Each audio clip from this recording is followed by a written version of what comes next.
Grabe. Ang bango nito. Ang astig naman ito.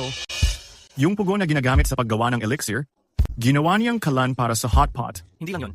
Noong nakaraan, kinuha niya yung mga alay sa altar. Tapos ngayon. Pero sino ba ang maglalakas loob magsalita? Noong nagkomento si Junior Brother dati, binigyan siya ng charm para tumahol parang aso ng 3 araw. Elsie, gamit ka na naman ng charm sa maling paraan at sinisira mo pa yung templo. Master, nababoard lang po ako, kaya naisip kong pakanin ng masarap ang lahat. Akala ko po nasa pagsasanay pa kayo, Master. Medyo slow talaga ang batang to. Kung hindi ko siya palalayain, baka tuluyan ng masira ang templo. Elsie, nasira ang spiritual root mo nung ipinanganak ka, kaya kulang ka sa kabutihan. Habang lumalakas ang kapangyarihan mo, lalong sumasama ang ugali mo. Kung magpapatuloy ito, may kabayaran ang bawat gawa.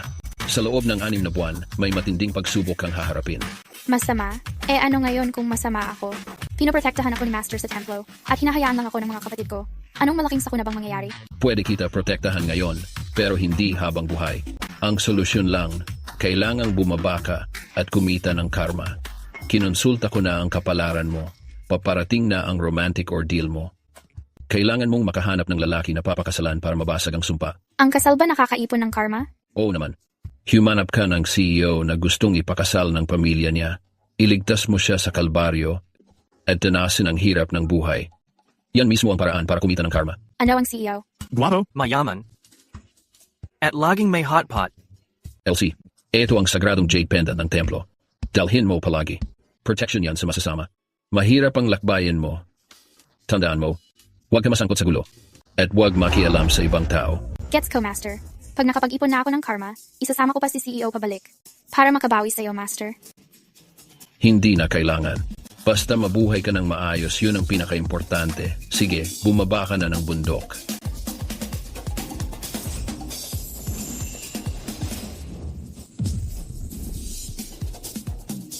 Master, ganyan lang ba talaga ang gagawin natin kay Elsie?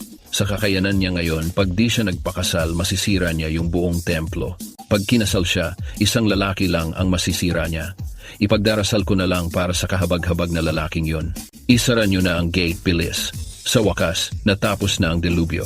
Magpa-party na ako. Inom tayo ng 3 araw at 3 gabi. Hahaha. Kung sino man ang mapakasalan niya, siguradong minana na ang sumpa ng lahi nila. Malapit nang lumabas si Ginoong Barrett. Simulan ang pagdi-disinfect.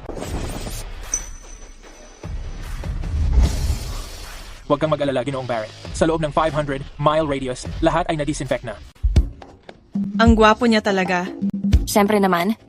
Siya si Austin Barrett, ang CEO ng Barrett Group. Matalino at gwapo siya. Grabe, sobrang talented pa. Austin, ang tinutukoy mo ba ay yung pinakamayaman sa Shengjing, si Austin Barrett? Sayang, may kapansanan na siya ngayon. Palaging nagkukulong na lang siya. At naging sobrang anti-social na... Nabalitaan ko, dahil doon, nagkaroon siya ng matinding germophobia. Bakit kaya siya pumunta dito sa bahay ng Prescott ngayon? Ginoong Barrett, sigurado ka ba na gusto mong pakasalan yung babae mula sa Prescott na hindi mo naman nakilala? Ang matrona ng pamilya Prescott dati namin tumulong. Say, magas mo na Noon pa inayos ang kasalang ito. Ang pagpapakasal sa anak niya ay paraan natin ng pagtanaw ng utang na loob. Huwag kang mag-alala. Base sa ugali ng matrona, hindi magiging masama ang anak niya. Kailangan ko rin namang magpakasal balang araw. At saka, itong engagement na to, matagal nang inayos ng lolo ko. Mas mabuti na tapusin ko na lang. Para tumigil na siya sa kakaulit. Oh.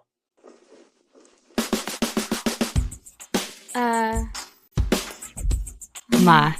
Elsie, nung sanggol ka pa, ako mismo ang nag-drive at dinala ka sa bundok na higit 1,000 kilometro ang layo. Paano mo nagawang bumalik? Hindi naman ganoon kahirap. Nag-compute lang ako at naisip ko, ikaw ang daddy ko, no. Kaya hinanap kita. Na-compute? Kalimutan mo na. Ngayon na bumalik ka, dapat masaya ako. Pero, kita mo naman, may anak na kami ng stepmom mo, si Abby. Wala na talagang lugar para sa'yo dito. Tingnan mo. Bakit hindi ka na lang bumalik sa bundok? Hindi pwede. Itong bahay na to, kasama sa dote ng mama ko. Tapos, mahirap ang buhay sa bundok. Walang kaibigan man lang. At si Master ko ang nagpadala sa akin para magsanay at gumawa ng mabubuting gawa. Ay, oo nga pala. Mabubuting gawa? Dapat naman meron ka rin yan. Matandang ubo. Ikaw, nakakahiya ka. Tay, please, wag ka nang magalit. Mas mahalaga ang kalusugan mo. Ate, tingnan mo naman kung gaano mo pinasama ang loob ni Tay. Paano mo nagagawang walang hiya at tumangging umalis? Kung hindi nagpakasipag si Tay ng ganito, nagpakapagod, magiging ganito ba ang pamilya Prescott ngayon? Tama, Kung hindi siya nagsimula ng negosyo, ang pamilya Prescott, gamit ang mga regalo sa kasal ng nanay ko, 3 henerasyon, sapat na para sa kanilang buhay. Pero talagang pinili niyang magnegosyo. Ay, Elsie, paano mo nagawa kausapin si Tay ng ganyan? Nakikita ko na agad. Ikaw, ang tatay kong tamad, malapit ng malugi. Ikaw nga. Ni pagkain, hindi ka pa mapatahimik. Hindi naman imposible na paalisin ako. Hanapan mo lang ako ng CEO na papakasalan ko. CEO? Ma, nalaman kaya niya yung kasunduan natin sa kasal sa pamilya Barrett? Dumating siya para sirain ang kasal, ang yaman na yan akin yon. Huwag kang mag-alala, Elsie. May kasunduan nga ang pamilya Prescott sa kasal sa pamilya Barrett. Pero ang batang amo Barrett ay may kapansanan. Narinig ko pa na masama ang ugali niya. Baka mahirapan ka pag napangasawa mo siya. So totoo nga, may lalaki akong papakasalan. Gwapo at mayaman.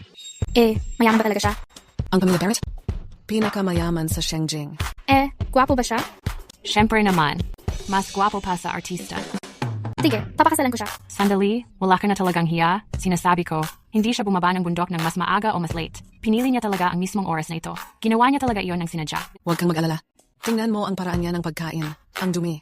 Hindi pa patulan ng batang amo Barrett ang ganitong babae. Toto, paano nga ba maikukumpara ang babaeng lumaki sa bundok sa akin? Pupunta na ako ngayon para pakasalan si Young Master Barrett. Hindi ka pwedeng pumunta.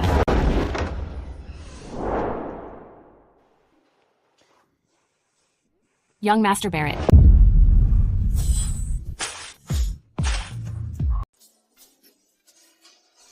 Ikaw, Ang lobster ko, sirang-sira na. Cameron Fowler. Punasan mo ng malinis. Ginoong Barrett. Pasensya na po talaga. Abi, lumapit ka at batiin si Ginoong Barrett. Hello po, Ginoong Barrett. Ako ang tagapagmana ng Prescott, Abby Prescott. Anong ginagawa mo? Talagang maganda ka nga. Tumigil ka nga. Nadumihan ko yung pantalon mo. Pupunasan ko sana para sa'yo. Pakihawak naman ito para sa akin. Ikaw.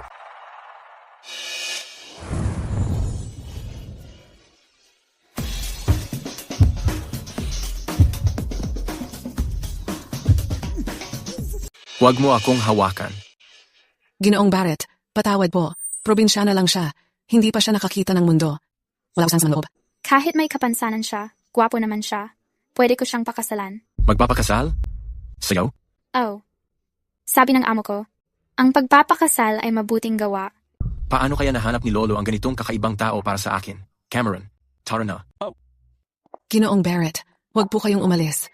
Ang dapat magpakasal sa inyo ay ang bunso kong anak na babae. Tingnan mo ang ginawa mo. Elsie, matagal na akong naghanda.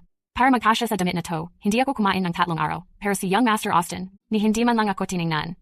Sigurado akong sinadya mo to. Hindi ka kumain ng 3 araw? Kumain ka na lang ng marami. Ang busog ay mabuting karma. Magpapakasal na ako sa kanya. Ano bang gagawin natin, ma? Dapat ako ang maging senyorita ng pinakamayamang pamilya. Tapos biglang lumitaw tong ligaw na babae. May kapansanan si Austin Barrett. Bukod sa atin, sino pa ba ang papayag na pakasalan siya? Huwag mong isipin yan, mahal. Paano naman hindi ka pipiliin? At ang pipiliin ay ang tagabundok na yan. Pag uwi natin, lahat ng damit at wheelchair ko, lahat ng hinawakan ng babaeng iyon.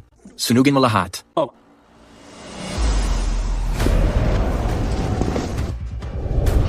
Cameron. Ginoong Barrett, hindi ko makita ng maayos. Nagkaproblema ang preno. Ginoong Barrett.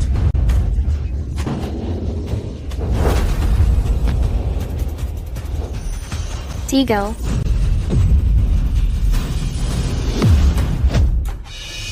Ayos ka lang ba? Tigil. May taong kayang sirain ang sumpa ko. Anong nangyari? Yung kotse. Ginoong Barrett, kasalanan ko lahat ito. Ayos ka lang ba? Hawak kita. Siyempre, okay siya. Sinave mo ako. Salamat. Walang anuman. Kung namatay ka sana, sino ang papakasalan ko? Ikaw. Sino nagsabing pumayag akong pakasalan ka? Maghanap ka ng CEO na pinipilit ng mga matatanda niyang magpakasal. Pwede mong maranasan ang kasiyahan ng tao at maligtas mo siya sa problema niya. Tulungan mo siyang makatakas sa pangungulit sa pagpapakasal. Pinipilit ka ba ng mga matatanda mo magpakasal? Gino Barrett. Ano, game ka ba? Ikaw ipapakasal, at gusto ko lang din magpakasal. 2 beses na kitang niligtas. May utang ka sakin. Diba ang ayos nito? Gino Barrett. Tawag ka ng lolo mo. Lolo. Hey, pasaway ka talaga. Sabi ng pamilya Prescott, umalis ka nang hindi man lang nag-propose. Ha? Gusto mo bang maging walang utang na loob? Kung hindi mo iuuwi ang magiging asawa mo, huwag mo nang subukan bumalik dito. Sige, tutal, susundin ko na lang ang gusto ni Lolo. Anyway, kukuha lang tayo ng papeles. Sa kwarto lang ako matutulog mag-isa kapag nandyan na. Game ka ba? Papakasal ka ba sakin? Bukas, alas 9 ng umaga. Kita tayo sa munisipyo. Sa munisipyo? Sumang-ayon ka na magpakasal sakin? Ayos yan. Klaruhin lang natin. Okay lang ang kasal. Pero bawal mo akong hawakan. Yan ang kondisyon. Sige, gawin natin yung gusto mo. Okay. Ba't hindi pa siya dumating?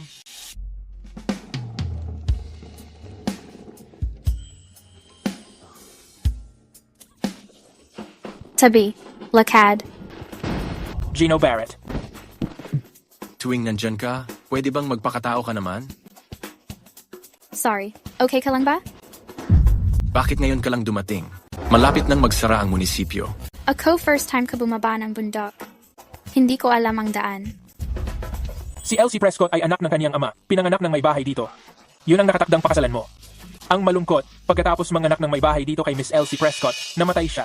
Para maipasok ang kabit at anak nito. Kinuha ng tatay ang ari-arian ng may bahay dito at pinaalis ang bagong silang panganay na anak papunta sa bundok. 20 taon na siya doon. Sabihin mo na lang kung di mo alam ang daan sunod. Ako na ang magpapasundo sa'yo. Mabait ka din pala talaga. Tara na. Ang ganda ng ngiti ko. Kunan mo ng litrato, kunin ang lisensya, at opisyal na tayong kasal. So, ano ang susunod nating gagawin? Sumama ka sa akin pauwi. Ano? May problema ba sa mata mo? Ma'am, si Ginoong Barrett ay medyo may problema sa germophobia. Hindi siya sanay makisabay sa kotse ng iba. Ikaw. Ah, ganun ba? Okay lang. Mag-asawa na tayo ngayon. Hindi ko nasisihin. Ikaw. Ginoong Barrett. Siya na niya, para maiwasan ang chismis at hindi mag-alala si Lolo, ako na ang gagawa ng paraan. Magmaneho ka na. Sandali lang. Anong ginagawa mo ngayon? Yung sing-sing. Nakita ko sa TV. Na kapag ikinasal ang dalawa, dapat yung lalaki magbigay ng sing-sing sa babae. Ako hindi nakapag-prepare ng singsing. Hindi pwede. Naglakad pa ako pababa ng bundok para lang magpakasal. Hindi pwedeng may makaligtaan. Pero mana ito ng matrona.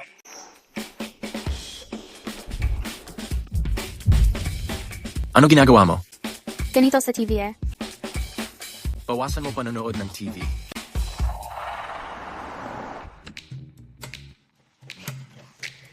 Maligayang pagdating, ma'am. May babae na sa bahay ng 8 batang amo. Pakiramdam mo parang sariling bahay lang. Ang dami mong sinasabi. Grabe. Ang ganda ng bahay mo. Hindi pa ako nakatira sa ganitong kagandang bahay dati. Dahan-dahan lang, batang senyora. Dahan-dahan lang.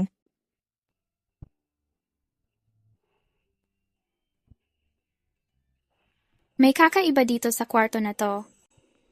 Huwag ka sanang tumakbo-takbo.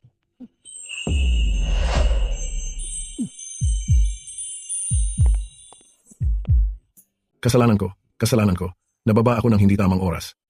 Kayong dalawa, maglabing-labing lang kayo. Lolo, bakit gising ka pa? Nagantay ako para makita ang aking manugang. Ngayon napakasal kayo ngayong araw. Masyado akong excited, hindi ako makatulog. Ang ganda mong babae. Gwapo ka rin, Lolo. Pinupuri ako ng aking manugang. Ba't ka naman umuubo? Masama ang mga binti ng apo ko. At medyo iba ang ugali niya. Huwag mo sanang pagtaniman. Okay lang. Basta gusto niyang pakasalan ako. Wala akong magiging problema. Nabunutan na ako ng tinik ngayong kasal ka na. Ay, muntik ko na makalimutan. Nagabala si Sean. Para magpadala ng tao sa Silver Peak Range at kumuha ng pamahi para sa'yo. Sabi niya sobrang epektibo raw ito. Subukan mo sana. Matagal nang paralisado ang mga binti ko. Kung magaling pa yon, sana gumaling na noon pa. Huwag mo nang sayangin ang oras mo. Lagi kang iniisip ni Sean, pinsan. Subukan mo naman. Hayaan mo na. Ang tigas naman ng ulo mo. Pinag-aalala mo itong matandang ito. Lolo. Ang weird. Bakit parang may masamang aura sa kahon? Ang bigat ng nararamdaman ko dito. Mukhang sinadya to ng isang taong may malakas na kapangyarihan. Pag ginamit mo to sa binti mo, hindi na talaga yun gagaling. Sino ba nang kayang gumawa ng ganitong kasamaan? Sino kayang ganit para gawin to? Si manugang kong babae talaga ang may ginagawa. Elsie, tungkol doon sa pag-convince kay Austin na gamitin ang pamahid, ikaw na bahala doon. Ako na ang bahala. Walang problema, huwag ka mag-alala. Ayos. Gabi na. Sabi nila mahalaga ang unang gabi ng mag-asawa. Akyat na kayo sa taas, kayong mga magkasintahan. Ano ang ibig sabihin ng unang gabi ng mag-asawa? Ibig sabihin sabay kayong matutulog. Gusto ko ring matulog kasama ka. Tara na. Ay, grabe. Ang lalakas ng loob ng mga kabataan ngayon. Tama na yan, ha? Matulog ka na nga.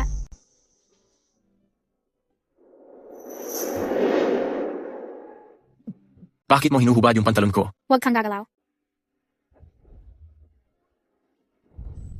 Pwede bang tigilan mo ang kakahawak sa akin? Uy, dahan-dahan lang. Napakagaling na apo sa tuhod na manugang ko. Aabangan ko na lang ang apo sa tuhod.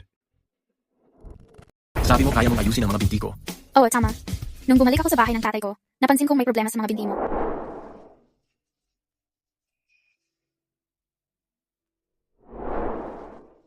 Pumunta ako sa bahay niyo na naka-heel chair. Kahit sino mapapansin na may sira ang mga binti ko. Pero ang totoo, ang problema ng mga binti mo hindi naman talaga pisikal. Basta, may paraan ako para ayusin yan. Ilang taon na akong nagpapatingin sa mga sikat na doktor, pero wala silang nagawa. Bata ka pa lang, babae ka pa. Bakit maisip na kayong ayusin yun? Mukhang parang may sumpa ang mga binti na to. Kung maayos ko to, malaki siguro ang balik na grasya sa akin. Sige na, kaya ko talagang ayusin yan. Hayaan mo lang akong subukan. Pag naayos ko, matutulog ka sa tabi ko. Ayos ba yon? Bata ka pa, babae ka pa, paano ka makapagsalita ng ganyan? Kasado naman tayo. Ayaw mong ipaayos mga binti mo. Ayaw mo ring tabihan ako. Bigyan mo naman ako ng dahilan kahit isa. Basta, hindi talaga pwede. Kasi, hindi ko kaya. Hinaan mo boses mo. Hindi ba't sinabi mong hindi mo kaya? Tumahimik ka nga. Ayos lang kung hindi mo kaya. Ako pa, sobrang kaya ko. Kaya sigurado kong magagawa ko yon. Aayusin ko muna ang mga binti mo. Tapos maliligo tayo ng sabay. Maliligo tayo ng sabay? Ano bang ginagawa mo? Inaayos ko ang paa mo. Pero bago ang lahat, kailangan kong suriin itong mabuti. Tama na. Huwag kang gumalaw. Chine-check lang kita. Huwag kang gumalaw. Kung hindi ka makikipag-cooperate, isusumbong kita kay Grandpa na ikaw ay walang sali. Elsie, kung ganun, bilisan mo na. Alam ko na, sumpa ito ng Soul Snatcher. Malinis na mainit na tubig ang makakapigil sa pagpasok ng masamang enerhiya. At ang enerhiya dito sa kwarto ay halatang humihina. Mukhang walang magpapatuloy ng ritual ngayong gabi. Kung gagamitin ko ang lakas ko para gumawa ng elixir, baka mabasag ang sumpang ito. Magtiwala ka sa akin. Pangako, sa loob ng 10 minuto, bibigyan kita ng sorpresa. Pero kailangan mong hubarin lahat. Ano? Hindi mo naman kailangang maghubad. Pero kailangan mong magbabad sa tubig. Tama na.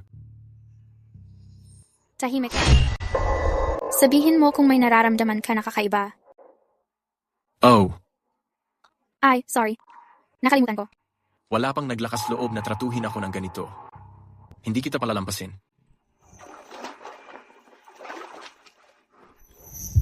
Anong ginagawa mo? Huwag kang magsalita. Ako ang katalista.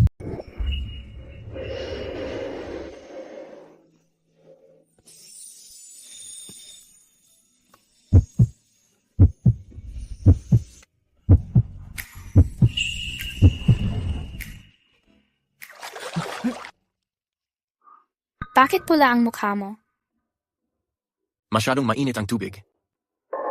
Ayan, subukan mong gumalaw. Gumalaw?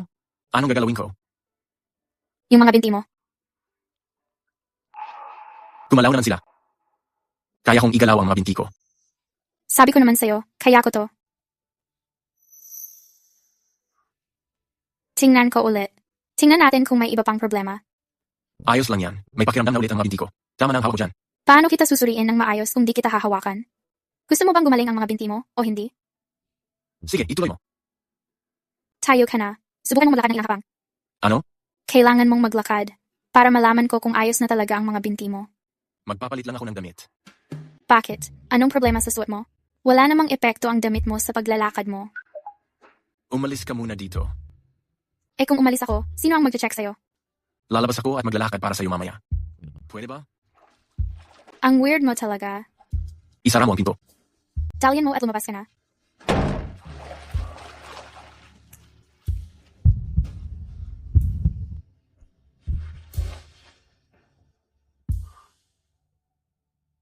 Lumakad ka papunta dito.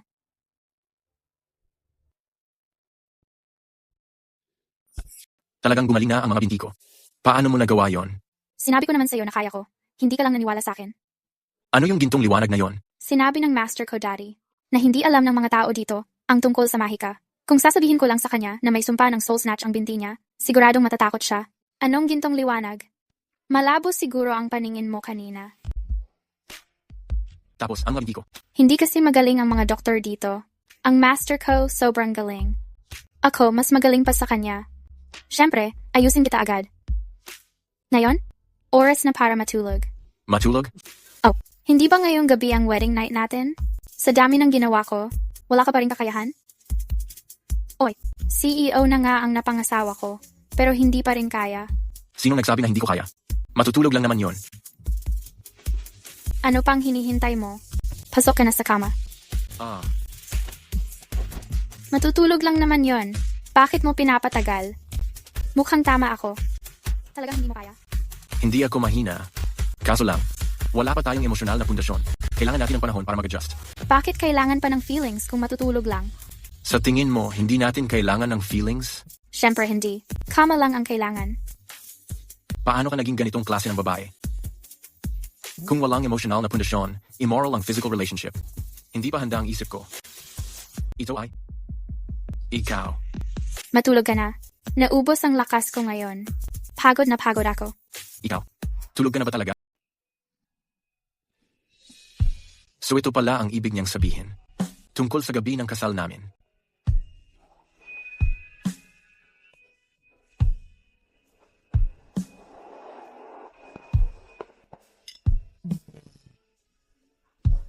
Kumaling na pala ang mga binti ni Young Master. Swerte talaga para kang himala.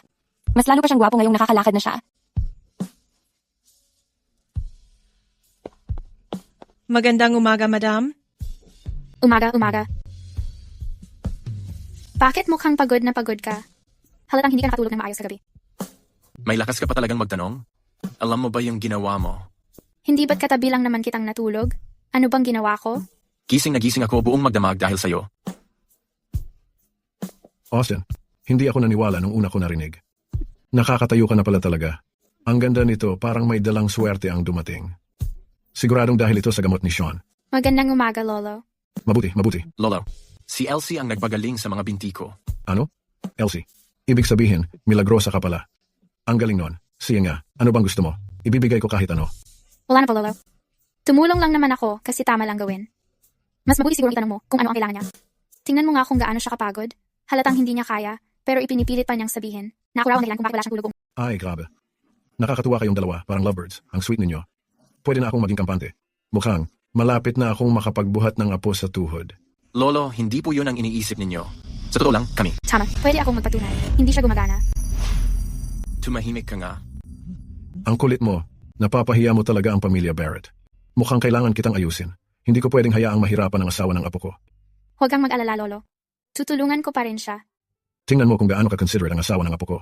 Kung maglakas loob kang tratohin siya ng masama, babaliin ko talaga mga binti mo. Oy, dali, i-ready mo ang kotse. Kailangan kong kumuha ng mga vitamins para sa inyo. Tsaka kailangan ko pang magdasal para magka-baby. Marami akong gagawin.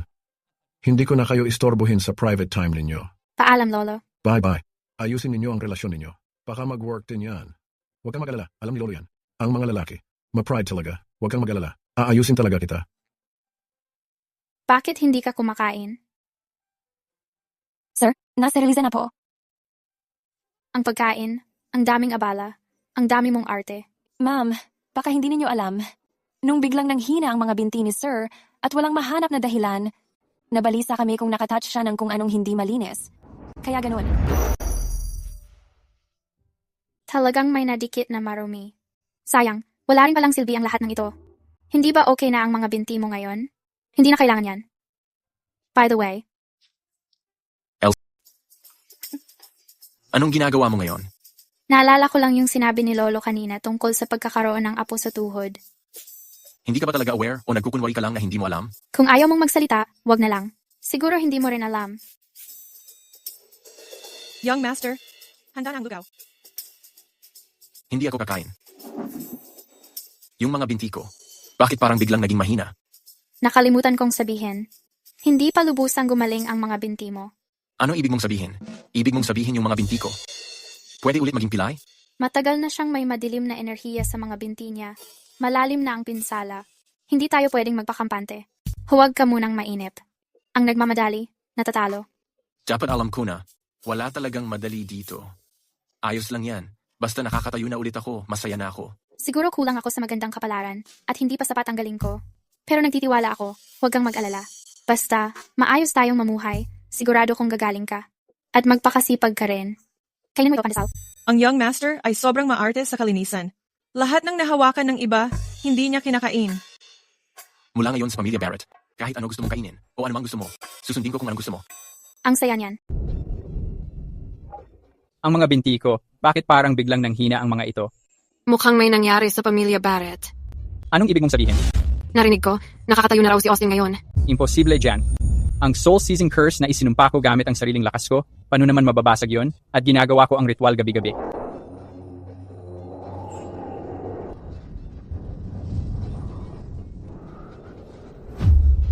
Kakagulat daw to. Kamakailan lang nangyari. Hindi ba dapat nagpapagaling ka pa sa mga sugat mo? Grabe, sakto naman. Teka, parang may mali. Para sigurado, di ba naghanda tayo ng ointment? Narinig ko, naharanggaw yon. Sino raw ang gumawa? Sabi-sabi, asawa raw ni Austin, yung bago niya. Asawa niya? Yung babaeng lagi sa tabi ni Austin? Nabasag. Siya yon. Siya ang sumugat sa akin nung araw na yon. Totoo? Ganun ba talaga siya kalakas? Kapag nabasag ang soul-seizing curse na ito, sigurado, babalik sa nagpagawa ng sumpa ang epekto. Huwag mong sabihin ang mga binti mo ay... Huwag kang mag-alala. Ang soul-seizing curse na ginawa ko mismo, hanggat hindi nakakatayo si Austin sa harap ko, hindi ito tuluyang mababasag. Tsaka, yung sumpa na pinagyari ko ng buhay ko, hanggat hindi rin inialay ng babaeng yun ang buhay niya, hindi gagaling si Austin. Sumunod ka sa utos ko. Master, iligtas mo ako. Patay na talaga ako, patay na ako. Tulungan mo ako.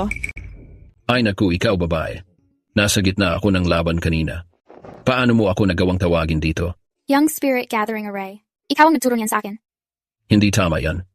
Para makatawag ng tao gamit ang array na yan, kailangan mo ng personal na token mula sa kanila. Ano ang kinuha mo mula sa akin? Miss na miss lang kita, Master. Kaya yun, tinawag kita dito. Tigilan mo na ang drama. Kung miss mo ako, bakit hindi ka pumunta sa sanctuary? Ikaw ang nagsabi niyan. Ang sanctuary natin ay tagong lugar. Maliban sa mga master na katulad mo, na pwedeng magpunta kahit kailan, kahit ako hindi ko mahahanap yan. Mula sa labas ng mundo. Tama naman. Sandali. May gusto ka talagang hingin. Sabihin mo na. Ang talas mo talaga, Master.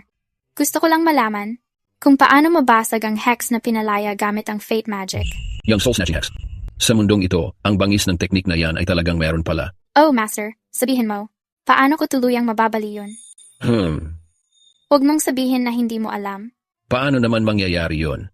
Kahit gaano kasamang teknik, kaya ko yang basagin. Tapos? Tungkol sa hex, madalas kailangan ng matagal na pagkalason para maging effective. Kaya hanggat malakas ang spiritual power mo, mababali mo rin yan balang araw. Ginamit ko na spiritual power ko para gumawa ng elixir, para subukang basagin yun, pero hindi pa rin gumagaling. Paano ko pa magpapalakas ng poder ko? Sinabi ko na dati, kulang ka sa kabutihan. Kailangan mo munang mag-ipon ng kabutihan bago tumaas. Ay oo nga. Hindi ba sinabi ko last time? Basta magpakasal ka sa CEO, makakaipon ka ng kabutihan at lalakas ang poder mo. Pero Master, kasal na ako. Tingnan mo. CEO siya. Pinakamayaman na tao. Totoong CEO, pinakasalan ka talaga. Kasado na ako. Pero kakacheck ko lang ng horoscope ko. Kulang pa rin ako sa kabutihan. Hindi pa rin tumataas ang spiritual na lakas ko. Master, niloloko mo ba ako? Alam mo, mas marami pang bagay sa kasal kaysa akala mo. Hindi lang yun tungkol sa pakasal. So, ang kasal, hindi ibig sabihin mag-asawa na tayo? Ano ang ibig sabihin nun? Elsie, paano ba isang matandang tulad ko makakapagturo sa'yo tungkol dito? Matalino ka na noon pa, pagdating ng panahon. Sigurado akong alam mo rin ang sikreto. May mahalaga akong kailangan tapusin. Aalis na ako ngayon. Sandali, anong gagawin mo? Master, sure ka bang ang pagpakasal ay nakakabuo ng kabutihan? Kailan ba ako nagsinungaling sa'yo? Nakapag-asawa ka na ba ng babae? Noong bata pa ako, 3 beses akong nagpakasal. Sapat na ang dinanas kong sakit ng pag-ibig. Bago ko naliwanagan ang mundo at pumasok sa pagkapari. Kaya pala grabe ang spiritual na lakas mo. Mukhang kailangan ko pang magpakasal ulit ng ilang beses. Hindi laro ang kasal. Sa ugali mo, yung CEO na pumayag na pakasalan ka. Swerte mo na, kahit magdasal ka, hindi mo makukuha yon. Huwag mong hayaang iwan ka niya. Talaga bang ganun siya kagaling? Basta, kailangan pagtrabahuhan ang kasal. Makukuha mo rin yan balang araw. Kailangan ko nang bumalik sa pag-iensayo.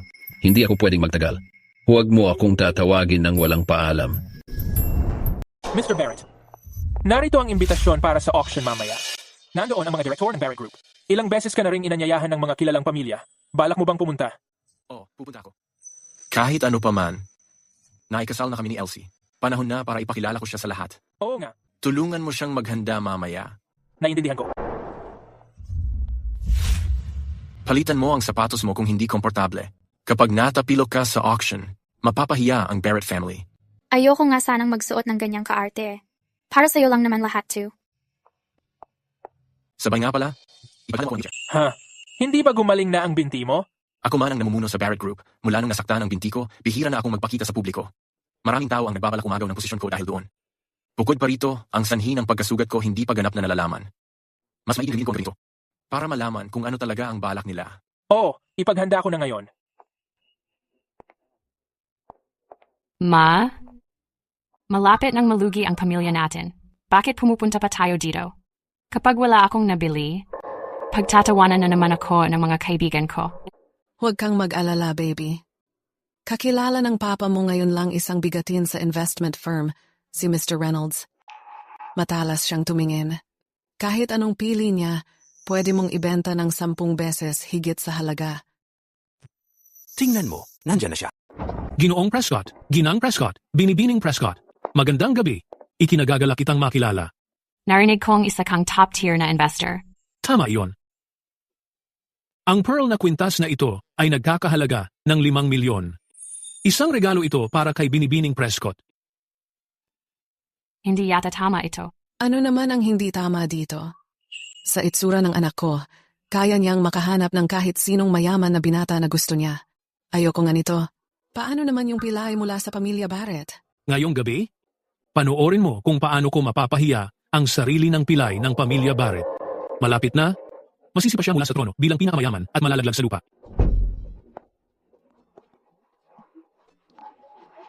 Elsie, ikaw na pass away. Sino ba nagsusuot ng sneakers sa evening gown? Alam mo ba kung anong klase ng okasyon ito? Anong problema sa flats? Komportable naman. Elsie, hindi ka bagay sa event na ganito. Ano ba ginagawa ng security? Bakit nila pinapayagan ng kung sino-sinong papasok? Dumadayo lang siya para sumira ng kasiyahan. Kasama mo siya sa kwarto. Nakakabawas sa hangin ang presensya niya. Kasama siya sa pamilya Barrett. Kung ayaw mo sa kanya, pwede kang umalis. Punta muna ako sa pagkain. Ang sarap tingnan ng cake na ito. Pakihawak muna ito. Hindi siya makalakad ng maayos. Talagang sisirain niya ang Barrett Group balang araw.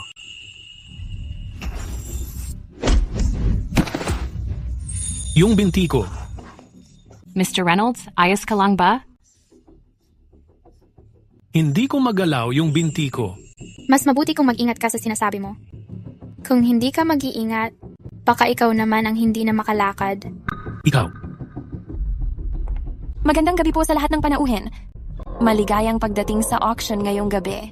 Ngayong gabi, hindi lang iba't ibang mahalagang bagay ang pwedeng pagpilian ninyo. Mayroon din kaming isang napakalaking balita. Ang sikat na master, Felix Fowler, na hindi nagpakita sa loob ng 10 taon, nandito para magpinta ng live. Felix Fowler? Sikat ba siya? Isa siyang world-class na master na talagang bihira ang kakayahan. Halos imposibleng makakuha ng gawa niya. Huling lumabas ang isa sa mga original niya 10 taon na ang nakaraan. Nakakalungkot nga, kahit isa, wala pang nakakita sa mukha niya. Ganun pala. Papel lang naman yan. Talagang napakala nito. Pero sobrang low-key ni Master Felix. Hindi rin niya ipapakita ang pagkakakilanlan niya ngayong gabi. 3 artist ang sabay-sabay magpipinta. Kung sino sa mga panauhin ang makakakilala kung alin ang gawa ni Master Felix, pwede lang magbid para dito. Grabe, ang hirap naman yan. Paano mo malalaman? Mr. Reynolds, dahil matalim ang mata mo, sigurado kami na malalaman mo. Kung alin ang painting ni Master Felix. Oo nga. Ang pagbabalik ng Prescott family nakasalalay sa iyo. Please, umaasa talaga kami sa iyo. Palaging kapos ka sa pera. Pero umaasa ka naman na painting lang ang magliligtas sa inyo. Ano yon? Ginoong Song, may problema ka ba sa aking madam? Hindi ko po magagawa yon. Tingnan natin kung hanggang kailan ka pa magyayabang ng ganyan. Palakpakan natin ang 3 artista na aakyat sa entablado. Edward Carter. Pati mga talunan, nandito rin para magparami ng bilang. Tingnan mo siya. Siguradong hindi siya si Master Felix. Dun sa dalawa pang natitira, alin kaya ang totoong master? Kailangan ko sigurong makita ang mga pinta nila para malaman. Itong 3 painting. Bawat isa ay may panimulang presyo na 100 milyon. Nasa husay nyo ng mata ang labanan ngayon. 100 milyon. May magbibid ba? Ano to? Sulit ba ito sa 100 milyon? Ganito kababang klase ng kalat. Ayoko pa kahit libre. Yung painting ng tanawin na yon may mga hugis at estilo ng master. Cameron Fowler, anong sinasabi nila doon? Sabi ng consultant na kinuha natin, maganda raw ang painting na ito. Sulit itong subukan ibid. Austin Barrett, di mo siguro inakala na ang external consultant na nilaanan mo ng malaking pera ay tauhan ko pala. Pag tumaya ka sa basurang to, kakalat agad ang balita sa mga reporter sa labas. Sa loob ng 10 minuto, lahat ng shareholder sa bansa malalaman na ang presidente ng Barrett Group ay tanga. Hintayin mo na lang bumagsak ang presyo ng stocks. Itong external consultant na to may connection sa kumpanya ni Song Chien. Sinadya niyang painin ako para bilhin ang painting na to. Para pagtawanan ako, Austin Barrett. Song Chien. Akala mo ba matatalo mo ako? Hindi. Ako na ang kukuha niyan sa halagang 100 milyon. Gusto niyang bilhin ang kalat na yan. Elsie, may alam ka ba sa ginagawa mo? Tinutulungan kitang bilhin ang painting na to. Di mo na kailangang magpasalamat. Di mo ba napapansin? Baka wala namang halaga yan? Ginoong Barrett, walang atrasan na kapag nailagay na ang bid. Nakahanap ka talaga ng magaling na madam, ah? Isang probinsyang gaya niya. Walang alam sa mga patakaran dito. Nakikipagkwentuhan lang siya. Kung hindi niya bibilhin, hindi niya bibilhin. Hindi naman natin siya pagtatawanan. Isa siyang Barrett. Siyempre, tutuparin niya ang salita niya. Swerte mo ngayon. Kahit hindi mapagkakatiwalaan si Edward sa iba, magaling talaga ang painting niya. Edward. Bagay lang, pareho sila ng ugali. Magkakabarkada talaga sila. Itong basurang to, kahit itapon mo sa kalsada, walang kukuha. Mukhang ang probinsyana na yan, kasabwat pa ang iba, para lakawin ang Barrett Group at nakawin ang kayamanan nila. Napakapili ng pamilya Barrett, pero nagpakasal pa sa walang muwang na babae. Ganun lang siya magwaldas ng 100 milyon. Mukhang malapit nang malugi ang pamilya Barrett. Ikaw ang walang alam. Parang ginto kung ituring mo ang simpleng bolang kristal na may pinta. Ang kapal ng mukha mong magsalita tungkol sa iba. Ikaw talaga.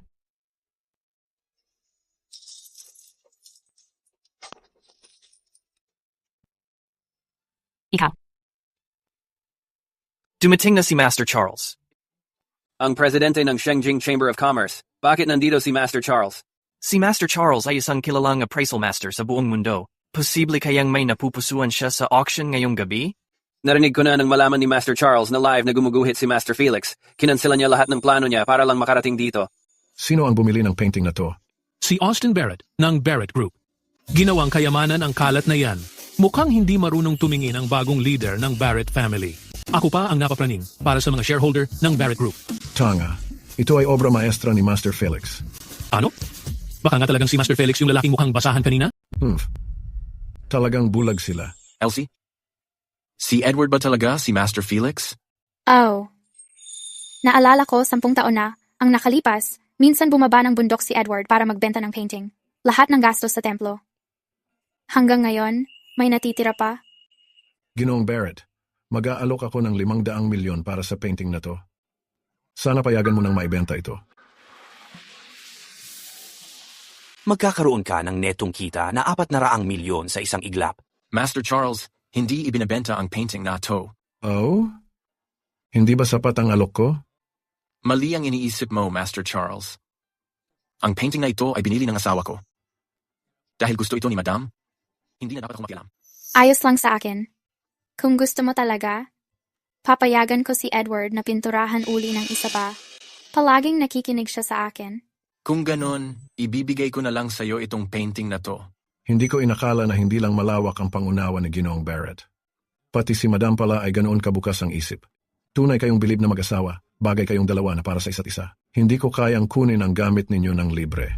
Nagdesisyon na akong ibigay sa Barrett Group ang Cross Sea Bridge Project. Maraming salamat, Master Charles. Cross Sea Bridge? Halaga niyan ay 3 bilyon. Master Charles, may nagbubulungan sa labas. Na si CEO ng Barrett Group ay puro itsura lang at inutil pa. Ikaw. Sinong tinawag mong inutil? Ayos pala ang mga binti niya. Master Charles, tungkol sa mga detalye ng partnership natin, doon tayo mag-usap sa VIP room. Si. Elsie, tara na. Hindi pa ako tapos kumain. Oh, diyan ka lang at huwag kang aalis. Susunduin kita mamaya. May nahulog. Ang binti ko. Ayos ka lang ba? Kailangan ko bang tawagin ang doktor para sa'yo? Tumayo siya sa harap ko. Nakita ko mismo. Edward. Edward, Elsie. bakit ka bumaba mula sa bundok? Nung huli mong pinatawag si Master Felix, napansin niyang mabilis na uubos ang lakas mo. Nababahala siya na baka mawala na lahat ng kapangyarihan mo bago ka pa makapag-ipon ng sapat na merit. Pinapabigay niya ito sa'yo. NJ Merrill. Sabi ni Master Felix, ito ang pinakamabisang gamot sa buong mundo. Naalala ko, sa templo konti lang talaga ang bilang ng mga ito. Ang bait talaga ni Master sa akin. Natatakot lang siya na baka palagi mo siyang kulitin. Basta alam mo na, gamitin mong paunti-unti, aalis na ako. Sandali, Kung masira pa ang damit ko, hindi na talaga ako makakalabas ng templo. Ano na naman? asawa ko CEO. Pero kulang pa rin ako sa merit. Hindi rin tumitindi ang powers ko. Ayaw ipaliwanag ni Master kung bakit. Ano bang nangyayari? Dahil ba nagtali kami ng kasal ng mali? Narinig kong sinabi ni Master na yung sinasabi mong kasal, puro papeles lang. Oo nga naman. Sa TV, kasal papeles lang, di ba? Di ba dapat magkasama rin sa kama? Nagkasama kami sa kama. Talaga? Paano kayo natulog? Katulad ng pagtulog ko sa templo. Nakatulog akong mabuti. Literal talagang pagtulog ang ibig mo. Eh ano pa nga ba? Nakikita ko sa TV, nagpapakasal, higa sa kama, tapos matutulog. Yun na ang kasal.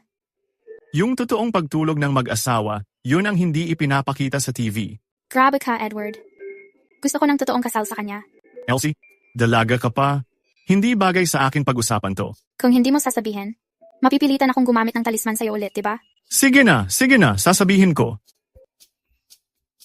Paano ko ba ipapaliwanag? Ida-drawing ko na lang para sa'yo? Para mas maintindihan mo? E di drawingan mo na agad.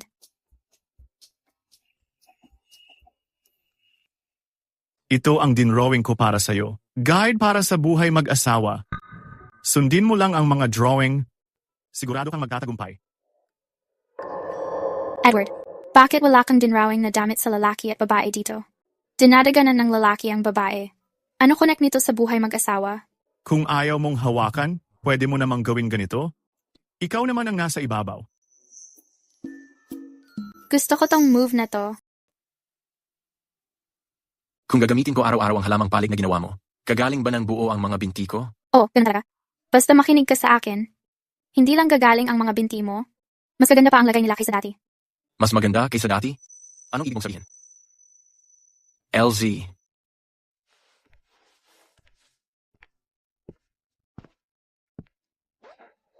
Ikaw. Anong meron? Sabi ni Edward. Kailangan daw medyo sexy ang babae. Para masaya ang buhay mag-asawa. Gusto mo ba ikaw ang nasa ibabaw? O nasa ilalim? Ha? Elsie, anong ginagawa mo? Gusto kong matulog sa tabi mo na parang totoong mag-asawa. Ikaw ba? Mas gusto mo bang nasa ibabaw o nasa ilalim? Ako? Gusto ko nasa ibabaw. Ang tapang mo, ah? Mas comfortable kasi sa ibabaw. Mas comfortable ba talaga? Siyempre, mas gusto ko talaga ang nasa ibabaw. Talaga? Oh, anong meron? Kalimutan mo na. Hindi ko nababalikan ang mga nangyari noon. Tulog na tayo ngayon. So ito pala ang ibig mong sabihin. Ikaw ang nasa taas. Ako ang nasa ilalim. Malinaw naman. Basta kung anong makakapagpasaya sa'yo. Sir, bulag ako. Hindi ko talaga nakita na mangyayari to. Ang painting na iyon ay nagkakahalaga ng malaki. Basta matapos na si Austin, lahat ng pera niya magiging akin. Pero hindi talaga siya tumigil, tumayo ulit sa harap ko. Lahat ng taon ng pagsisikap ko, naglaho na lang parang usok. Yung mga paa ko? Hindi ko magalaw yung mga paa ko. Pinsan, anong nangyayari? Ayos ka lang ba? At dahil natusok na ang sumpa ng kamatayan, sirang-sira na ang mga paa ko. Paano nangyari to? Hindi ba si Austin ang dapat na maging pilay? Oo nga, nalilito rin ako. Simula nang pakasalan niya ang madam, parang ang smooth na lahat para sa kanya. Tungkol sa gabi, yung madam niya ang nagdesisyon. Sa tingin ko, ang pangalan niya ay Elsie Prescott. Ulitin mo nga, ang pangalan niya. Elsie Prescott. Siya kaya yun? Narinig mo na ba siya? Narinig ko ang master niya. Master Vern? Sinabi sa akin ng master ko dati na si Master Vern ay galing sa mundo ng espiritu, pinuno ng Maxwell Retreat. Ang pinakabatang disipulo niya, sinasabing si Elsie Prescott. Ganun siya kalakas? Pati si Master Felix, disipulo niya rin. Ibig sabihin, wala na tayong pag-asa? Hindi naman. Nasa liwanag sila, tayo nasa dilim. Doon tayo papasok. Kaso, sira na nga mga paa mo? Ano pang meron tayo? Sabi-sabi, ang marrow pill ni Master Vern, pinakamahusay daw sa buong mundo. Para daw sa cultivation ko sa pag-practice ng high-level dark arts. Kailangan talaga yon. Kapag nakuha ko ang marrow pill, sigurado kong ma-master ko ang powers ko, makakatayo ulit, at babagsak si Austin. Marrow pill? President? Kanina, sa labas ng auction, narinig ko si Elsie at si Edward palihim na nag-uusap tungkol sa yung marrow pill. Elsie, ikaw at si Austin, parehas na kayo mamamatay. Lumabas ka na. Matagal na kitang sinanay. Panahon mo nang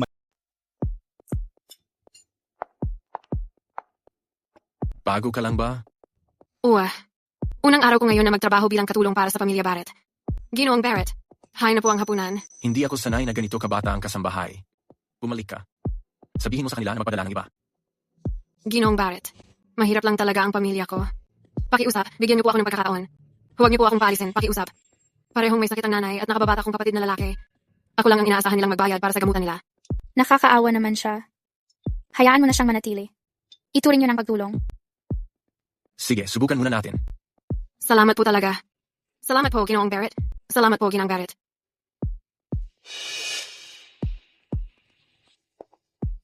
Gaano pa katagal? Yung tinatagong tambayan na nahanap mo, saan nga ba yon? Miss, sariwang pusit. Tikman mo kaya? 10 stick po ang kukunin ko.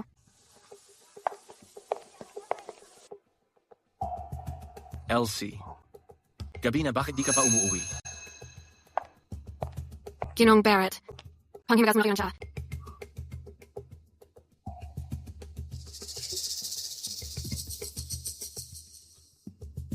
Anong pinainom mo sa akin?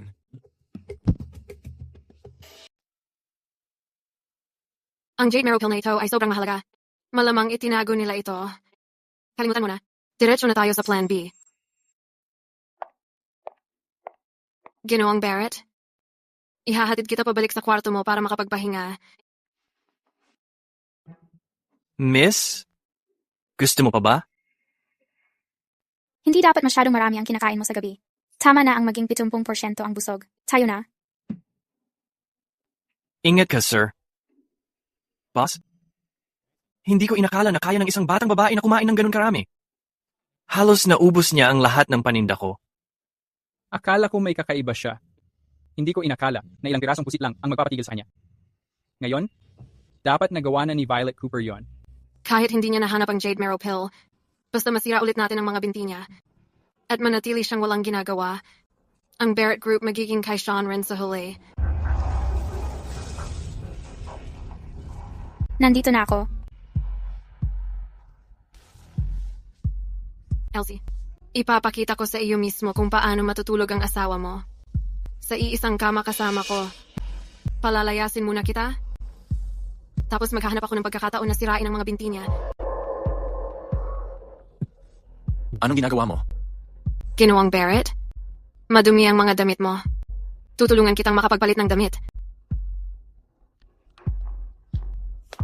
Ginoong Barrett, ang galing mo talaga. Huwag po, Mr. Barrett. Makikita tayo ni Madam.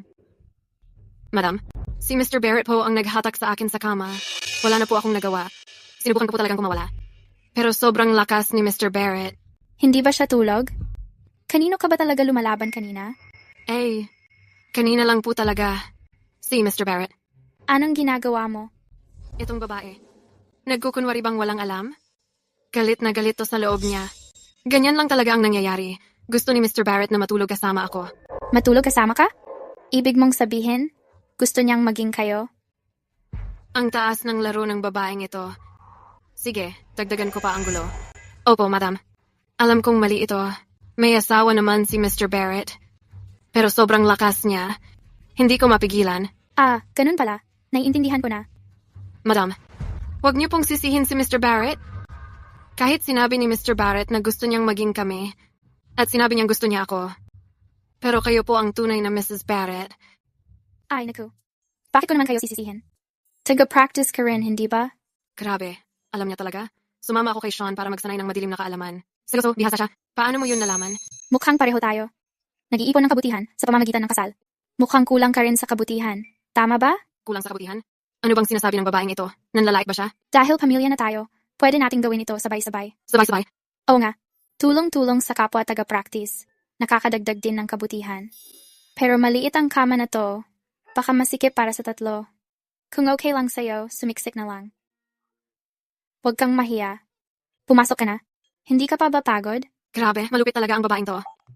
Madam, wala kang bake? Pakisan, ang mahalaga, magkasama tayong tatlo. Pagod na ako. Matutulog ka ba o hindi? Ako. Kung hindi ka matutulog, lumabas ka na. Isara mo ang pinto.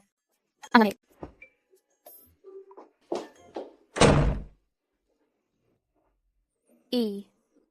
Oo nga.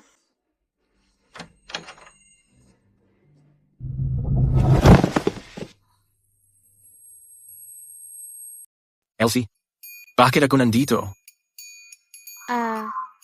Mukhang nagawa ko nga. Sa kalagitnaan ng gabi, ang weird ng kilos mo. Namumula yung mukha mo. Tapos yung sa kakahawak sa akin. Kung ano-ano yung binubulong mo, hinihingi mong tulungan kita. Ano yun? Elsie. Grabe, ang sama ng pakiramdam ko. Hey naku, ang ingay mo. Tulungan mo naman ako. Sandali lang, please. Uminom ka ng aspirin kung masama pakiramdam mo. Hindi naman ako doktor. Tigilan mo ako. Gusto ko nang matulog. Ikaw lang ang makakatulong sa akin. Elsie. Ay. Sa wakas, tahimik na. Ang kulit ng mga bata ngayon. Anong nakita mo kagabi? Gusto ni Violet makatabi ka matulog. Pero dumating ako, kaya hindi natuloy. Ha? Anong meron? Bakit ka nag-iingay? Muntik na akong makatabi siya. Di ba dapat lang i-drama ko too? Magkatabi siya? Nakahiga sa kama mo, nakahubad, tapos ang tawag mo dun, makatabi? Nakita mo naman? Selos ka ba? Selos? Ayoko magselos. Mas gusto ko kumain ng cake. Ang sarap ng cake ngayon. Pag di mo kinain, uubusin ko to. Uminom ako ng tsa na nilagay ni Violet kagabi tapos parang may nangyari. Nilagyan niya ng gamot. Ay, oo nga pala. Hinahanap ka ni assistant. Nasa baba siya ngayon? Sabihin mong umakyat siya. Mr. Barrett, gising ka na pala. Kahapon pinasiyasat mo sa akin yung si Violet. Talagang may problema siya. Yung binigyan ng lagay yung property manager para maipasok siya dito. Alamin mo kung sino nasa likod niya. Okay, Mr. Barrett. Tama. Sabihin mo rin sa property people, paalisin sila. Sinusubukan niya lang naman makatabi sa kama at matulog kasama ka, di ba? Kailangan pa talaga gawin. Tama si Neil. Mataas sa asin, mataas sa asukal, at mataas sa taba ang mga merienda. Huwag pagsabayin kainin. Yung mga kinain mo na, tapos isusuka mo pa. Nakakahiya naman. Mukhang, magkakaroon ako ng apo sa tuhod. Elsie. Lolo, nandito ka? Ay naku, umupo ka nga. Huwag kang gumalaw kung hindi ka maganda ang pakiramdam. Lolo, nakita mo lahat. Ay, wala namang dapat ikahiya. Normal lang ang pagsuka. Si Lola ni Austin, malala din ang morning sickness noon. Talaga? So si Lola ni Austin mahilig din sa merienda at nasusuka sa dami ng kinain. Tatanungin ko lang, matagal lang hindi ka dinadanan. Tama ba? Ano yon? Madam, iyon ay. Ang regla mo. Nag-iisang anak ang nanay ko. Wala akong tiyahin. Hindi. Wala talaga akong tiyahin. Ay, ang saya naman. May tagapagmana na ang pamilya Barrett. Simula ngayon, ingat ka na dapat sa tiyan mo. Bakit kailangan ko mag-ingat sa tiyan ko? Ang tanga mo naman. Puntis ka na. Magiging nanay ka na. Elsie, anong gusto mong kainin? Papagawa ko yan para sa'yo. Ngayon ang tamang panahon para magpalakas ka. Gusto ko, Lobster, roasted duck, burger, milk tea, spicy strips, chips, at grilled squid. Kalimutang spicy strips. Bili. Ihanda na para kay young madam. Opo. Elsie, magpahinga ka lang. Bukod sa masarap na pagkain, wala ka ng ibang kailangang gawin. Si Lolo. Hehe. Ang saya palang maging buntis. Gusto ko nang mananatiling buntis habang buhay. Kailangan kong mag-digest agad nito. Para may space pa sa susunod na kain. Naku, para sa apo ko sa tuhod na lalaki, anong magandang pangalan? Lolo, bakit parang ang saya mo? Alam mo, sa wakas may nagawa kang talagang nagpapasaya sa akin. Ano yon? Buntis si Elsie. Buntis? Lolo, ulitin mo nga. Grabe, sobrang saya mo kaya hindi ka makapaniwala. Ang asawa mo, si Elsie, ay nagdadala ng anak ng Barrett family. May tagapagmana na ang Barrett family. Hindi ko nga hinawakan si Elsie. Kanino siya nabuntis? May ibang lalaki ba siya? Tama na, tanggalin niyo lahat ng mga berdeng bagay dito. Simula ngayon, sa Hardin, wala nang mga berdeng bagay. Anong ginagawa mo dyan? Ilabas niyo lahat yan. Feeling mo ba kulang pa sa berde ang hardin? Opo. Naku, anong pangalan kaya ang ibibigay ko sa kanya? Talagang napaniwala niya ako dahil sa inosente niyang itsura. Pero, yung pagkaintindi niya sa maraming bagay, iba talaga kaysa sa karamihan ng tao. Baka may hindi pagkakaintindihan.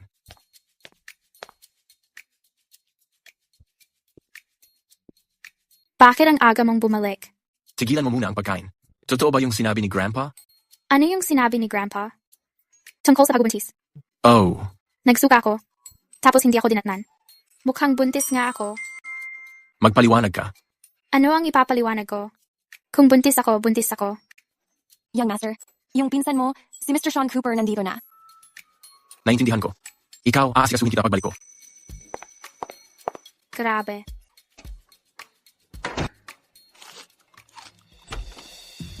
Sean, pumunta ka ba dito para makita ko? Ikaw pala. Ano ang relasyon mo kay Sean Cooper? Santu. Yung mga binti mo, matagal nang inalagaan ng bisa, ng marrow cleansing pill. Talagang pambihirang yaman yan. Ano ba yung marrow cleansing pill? Hindi mo alam? E paano gumaling agad yung mga binti mo? Hindi mo na yon kailangan alamin. Ano ba gusto mo? Doon sa bahay mo, hindi ko nakuha ang gusto ko. Tapos pinahiya pa ako. Nung babae na si Elsie. Kung di ako makaganti, hindi ako titigil hanggat hindi tayo patas. Huwag mo akong pagtawanan. Alam ko kung ano ang kaya mong gawin. Hindi ka basta-basta tao. Sabihin mo, ano talaga ang pakay mo? Talaga bang binti ko o ang Barrett Group ko? Siyempre gusto ko ang binti mo. Pero ang Barrett Group mo, akin din yon. At siyempre, pati ang buhay nitong maruming babae. Sa panaginip mo lang. Wala akong ibibigay sa'yo. Hindi ka ba nga nasa kamay ko na? Kung gagawin kong elixir ang binti mo, magkakapareho ang epekto nito sa Jade Marrow Elixir. Pero, ngayon, mas gusto ko pang makitang patay si Elsie Prescott. Kung may gusto ka, harapin mo ako. Huwag kang mag-alala. Pagkatapos ko sa kanya, ikaw naman ang aasikasuhin ko. Ay, Elsie. Hello? Elsie, nasa akin ang asawa mo. Gusto mo ba siyang palayain ko? Meron akong anti-fraud app. Akala mo maluloko mo ako. Hindi pwede. Hello? Yung babaeng yon, talagang binabaan ako. Wala man lang siyang pakialam sa'yo? Ano pa ang ipaliwanag? Kung buntis ako, buntis ako. Ikaw. Hindi siya pupunta para sa akin. Sumuko ka na. Madam, nakita niyo po ba si Mr. Barrett? Ayon sa security footage, pumasok si Mr. Barrett sa study. Tapos nawala na. Matanda na siya. Paano siyang mawawala? Ayos lang yon. Wala siyang driver na kinuha o sinabihan ako. Saan kaya siya napunta? Ay, oo nga pala. Katatapos ko lang tawagan. At sinabing ang kinidnap siya. Ano? Tapos? Tapos binaba ko lang. Binaba mo ang tawag. Siyempre naman. Di ka ba nanonood ng TV? Halatang scam na tawag yon. Oo nga. Hindi ako naniniwala. Oh, kita mo na. Sabi ko na nga ba scam yon. Si Austin naman ang tumatawag ngayon. Sige, sagutin mo na agad. Hello, Austin. May tumawag lang kanina. Sinabi nilang dinukot ka raw. Tama, dinukot ko na ang lalaki mo. Makinig kang mabuti, Elsie. Si Violet Cooper Ito. Dapat kilala mo pa ako. Ay, yung babaeng maldita na yon. Kung ayaw mong mapatay siya, pumunta ka rito ngayon din. Elsie, huwag mo kong alalahanin. Huwag kang pumunta rito. May kumuha ng telepono ni Mr. Barrett. Totoo bang dinukot si Mr. Barrett? Mukhang totoo nga. Narinig ko boses niya sa kabilang linya, sumisigaw at nagwawala. Anong sinabi nila? Sabi niya kung ayaw kong mamatay si Austin. Kailangan pumunta ako doon agad. Huwag kang mag-alala, ma'am. Magpapahanap ako ngayon mismo ng kinaroroonan ni Mr. Barrett. Kaya kong tukuyin yun. Tukuyin? Kung kaya mong hanapin, maghahanda ako ng sasakyan. Elsie, paano mo? Sino nagsabi sa'yong pumunta ka? Alam ko namang ikaw nga, maldita ka. Totoo pala ang sabi-sabi, astig ka talaga. Na-trace mo agad itong lugar. Akala ko dati, pareho tayo, na gumagamit din ng spiritual power. Di ko akalaing. Isa ka sa blood sacrifice. Parehong orasyon lang yan. Anong pakialam mo kung paano ako mag-practice? Orasyon? Pero sabi ni Master, pag gumamit ka ng blood sacrifice, bawas buhay daw yon. Basta't mapatay lang kita, at makuha ang gusto ko, wala akong pakialam. Ako meron. Kinamit mo ng orasyon para. Nabawasan ka ng 5 taon sa buhay mo. Buhay mo rin yon. Ayoko na masayang lang ng ganito. Huwag ka nang magpanggap na mabuti. Pag napatumba na kita, at nakuha ko ang Barrett Group, akin na lahat. Hindi ko na kailangang magpagaling pa. Nananaginip ka lang? Ngayong nandito ka na, hindi ka na makakaalis. Ikaw lang mag-isa? Sino may sabi? Sean. Ikaw pala. Pinsan, hindi mo in-expecto, di ba? Ako yung mula pagkabata na laging nasa likuran mo, parang anino mo lang na sumunod-sunod. Sino ba namang mag-aakala na ako pa ang tatridor sa'yo?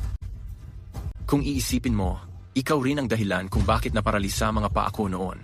Marunong ka rin pala ng mahika? Tama.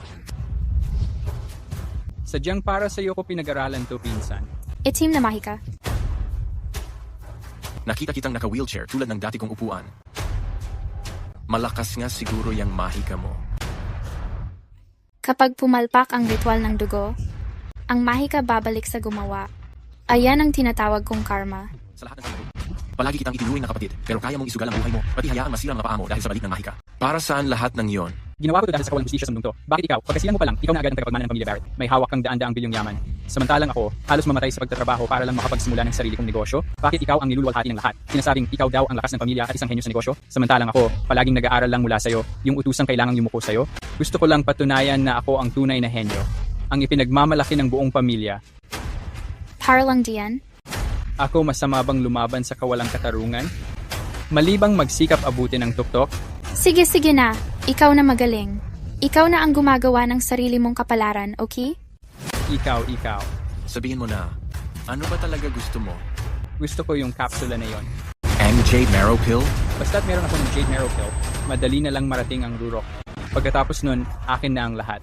Pero hindi ko inakalang, kahit na pwede niyang gamitin yon para magtagumpay, ginamit niya yon para gamutin ang mga binti mo imbes. Grabe, tanga talaga. Elsie? Kahit anong gawin ng katulad mong baliw, hindi ka magtatagumpay. Kahit meron ka pa ng pill, huwag kang managinip. Ayusin mo na lang sarili mo, gumawa ka ng kabutihan, baka sa susunod na buhay mo, maging maganda pa ang lagay mo. Ikaw talaga. Tsaka matagal nang wala ang pill. Kalimutan mo na yon. Sige, ganyan ka ba ka-dedicated sa kanya? O, kunin mo na lang ang lugar niya. Pagsalit-palitin natin, binti mo na lang kapalit ng binti niya. Elsie? Kung ayaw mo, sirain ko na lang mga binti niya. Gagawin ko yung sangkap para sa elixir ko. Sandali lang. Elsie, wag mong tanggapin to. Wala na, mag-wheelchair na lang ako. Sanay naman akong ganito ng ilang taon na. Pumapayag ako. Elsie, nasisiraan ka na ba? Diba nangako ako sa'yo? Pag pinakasalan mo ako, makakalakad ka ulit. Mag-asawa na tayo, kaya pananagutan ko yon. Hindi ko hahayaang may mangyari sa mga binti mo. Nakaka-touch naman. Ngayon, isara mo na ang pressure points mo mismo. At huwag mong subukang mandaya. Elsie, huwag mo na akong alalahanin. May magic ka naman, kaya tumakas ka na lang. Elsie, hindi mo sila dapat pagkatiwalaan? At hindi rin ako sulit. Soul-shattering blast. Huli na para magsisi ka pa ngayon. Elsie. Ginawa mong lumpo ang sarili mo para lang sa isang lalaki. Hindi ka na nga marunong mahiya? At napaka-uto-uto mo pa. Sisiguraduhin kong walang ni isa sa inyo ang mamamatay ng mapayapa. Pinsan, sabihin mo na ang huling mga salita mo habang may oras ka pa. Kahit ipinangako ko sa asawa mo na hindi ko gagalawin ang mga binti mo, hindi ko naman sinabi na ililigtas kita.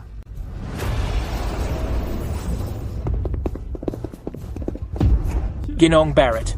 Ginamit ko lang ang sumpa ng kamatayan. Hindi ko kakayanin ang ganito karaming tao ngayon. Anong gagawin natin? Kung ganyan karami sila, edi sabay-sabay tayong mamamatay. Sean, huwag. Sobrang dami nila. Huwag mong pilitin ang sarili mo para sa kanila. Pinalad sila ngayon. Tara na.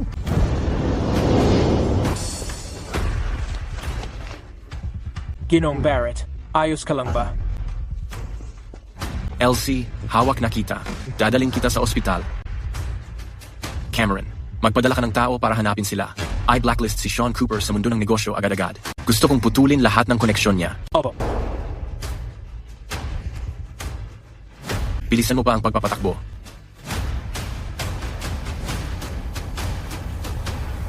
Austin. Hindi ka naman galit sa akin, di ba? Elsie, hising ka na. Elsie, ayos ka lang ba? Medyo masakit lang yung binti ko. Pero parang kaya ko pa namang igalaw. Totoo ba? Hindi ba tinamaan ka ng spell nila? At nakakagalaw ka pa rin? Oo nga. Hindi ko rin sure. Pero parang hindi naman ganun kasakit.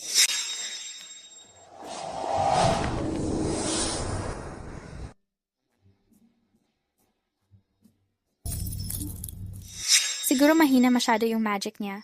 O baka masyado lang talaga akong malakas. Ang mahalaga, ayos ka na. Hindi mo ako sinisisi, di ba? Ang kulit mo, bakit naman kita sisisihin? Kasi itinago ko sa iyo, yung tungkol sa magic. Natakot lang akong baka kabahan o mag-alala ka. Paanong masisisi kita? Ang asawa ko marunong gumamit ng magic. Kayang-kaya niya ipagtanggol ang sarili niya. Wala akong mahihiling pa. Ikaw? Salamat, Elsie. Oh, wag na nating pag-usapan yan. By the way, may natitira pa pala akong Jade Marrow pills.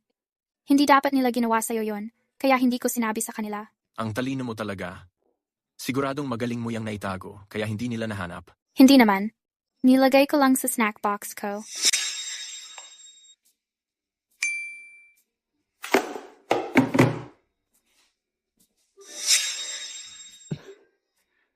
Minsan, ang pinakadelikadong lugar ang siyang pinakaligtas. Ang talino mo talaga.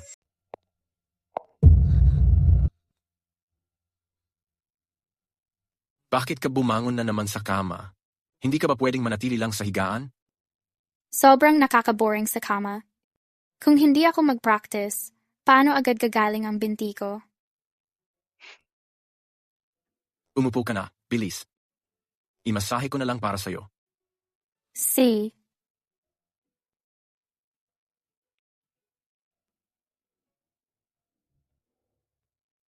Ang sarap naman yan.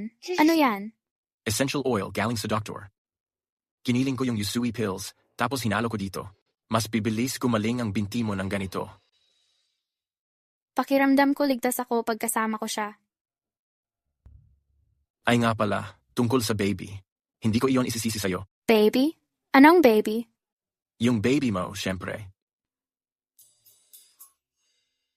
Ay oo nga pala. Sabi ni Lolo buntis daw ako. Sino raw yung lalaki? Anong lalaki? Tatay ng baby. Ivan ko. Paano mo hindi alam? Huwag mong sabihing marami sila? Aminado talaga, hindi ko alam. Bakit hindi ikaw na lang ang maging ama? Gusto mo ba talaga yan? Ako? Sige lang. May utang din naman ako sa'yo. Gagawin ko yan. Ayos yan. Umupo ka lang diyan. Bakit ka ang saya-saya na ako ang magiging tatay? Kasi alam kong magiging mabait kang daddy. Daddy ng baby, nagugutom na ako. Ay. Magluluto ako para sa'yo. Hintayin mo lang ako.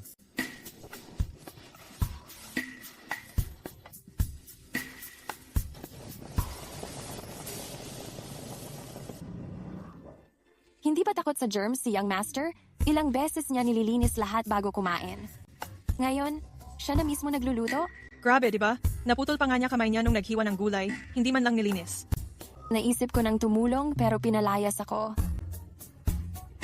Ay, siya nga pala. Aakyat ako para anyayahan si Madam bumaba para kumain. Sandali lang. Ayusin mo ang mesa. Ako na ang tatawag kay Madam. Oh.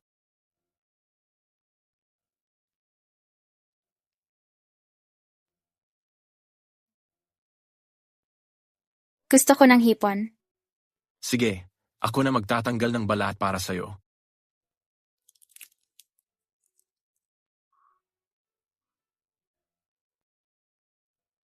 Ang sarap nito. Gusto ko pa. Okay.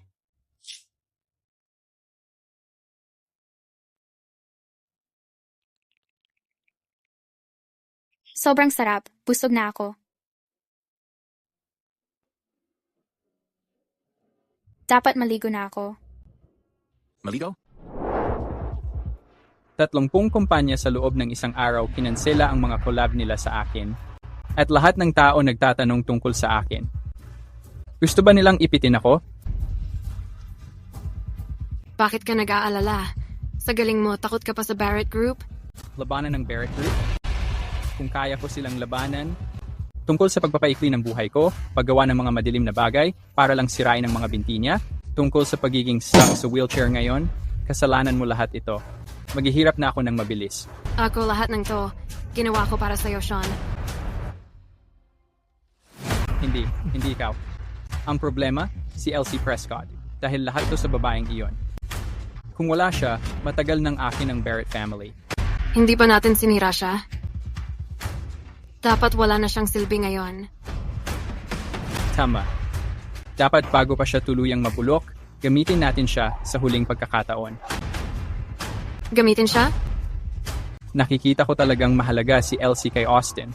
Dahil hawak mo na ang mga binti niya, gamitin mo lang ang pananakot at panunuhol, makukuha mo siya sa gusto mo.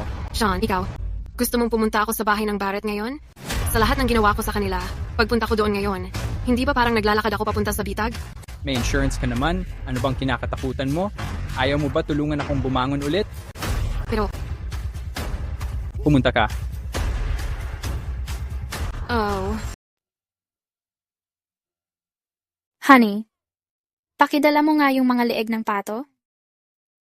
Austin, saan ka nagpunta? Gumaling na ang mga binti ko. Talagang gumaling na sila. Based sa kakayahan ko, dapat inabot pa ng 6 na buwan hanggang 1 taon bago gumaling. Nakapag-ipon na ba ako ng sapat na karma? Teka lang, hindi pa naman, ang sama ko pa rin. Baka dahil sa marrow cleansing pill. Anong ginagawa mo dito? Nandito ako para kay President Cooper para pag-usapan ng collab sa'yo. Collab, Doc? Nakalimutan mo na ba ang ginawa mo sa amin ni Elsie? Ang hindi pagkuha ko sa buhay mo at ni Sean Cooper awa na yon. Kaya kung paglakarin ulit si Elsie. Seryoso ka ba? Pero may isang kondisyon ako. Sabihin mo lang. Hiwalayan mo si Elsie at samahan mo ako. Ano? Ikaw? Oh, may kalahati akong shares sa kumpanya ni Sean Cooper. Sa pagpakasal sa akin at sa pag-uugnay ng mga interes natin, maisasigurado ang kaligtasan ng pamilya Barrett. Basta gumaling ang mga binti ni Elsie. Pangako ko, hindi ka namin guguluhin ni Sean. Hindi pwede yan. Masyadong tuso si Elsie at sobrang matindi ka sa negosyo. Kayong dalawa, masyadong delikado para sa akin. Kung gusto mong muling makalakad si Elsie, kailangan mo siyang hiwalayan. Ano pa ang hinihintay mo?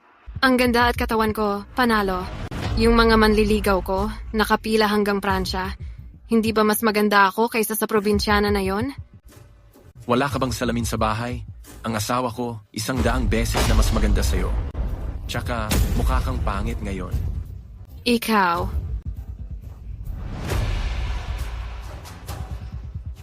Hindi ko na kaya magtiis. I-divorce mo siya agad.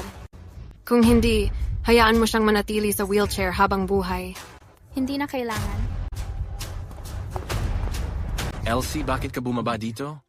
Elsie, ano nang pakiramdam maging pilay? Magmakaawa ka sa akin at palalakarin kita. Sabi ko, hindi na kailangan. Elsie, ang mahalaga ay mga binti mo.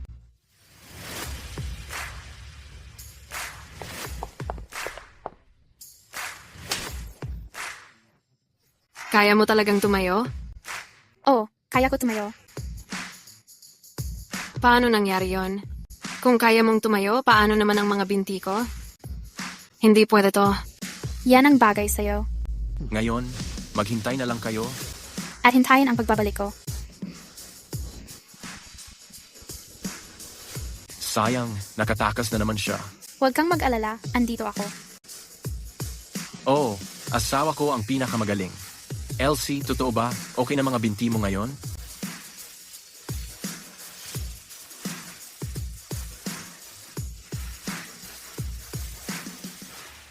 Austin, nasaan ang Marrow Essence Pill? Ako. Ibinigay mo ba ang Marrow Essence Pill sa akin? Oh. Ay naku. Kamusta? Austin. Sobrang tuso ng mga paraan ni Sean. Matagal ka na niyang sinisiraan ng palihim. Kahit may Jade Marrow Pill ka, kahit pagsamahin pa natin ang lakas ko, wala pa rin kasiguraduhan na tuluyang gagaling ang mga binti mo. Ngayon, sinayang mo pa ang Jade Marrow Pill para sa akin. Paano naman ang mga binti mo? Bakit naman magiging sayang yon sa'yo?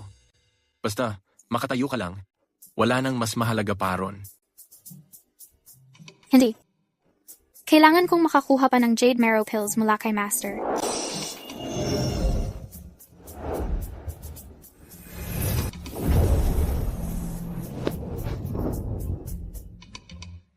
Sino yan?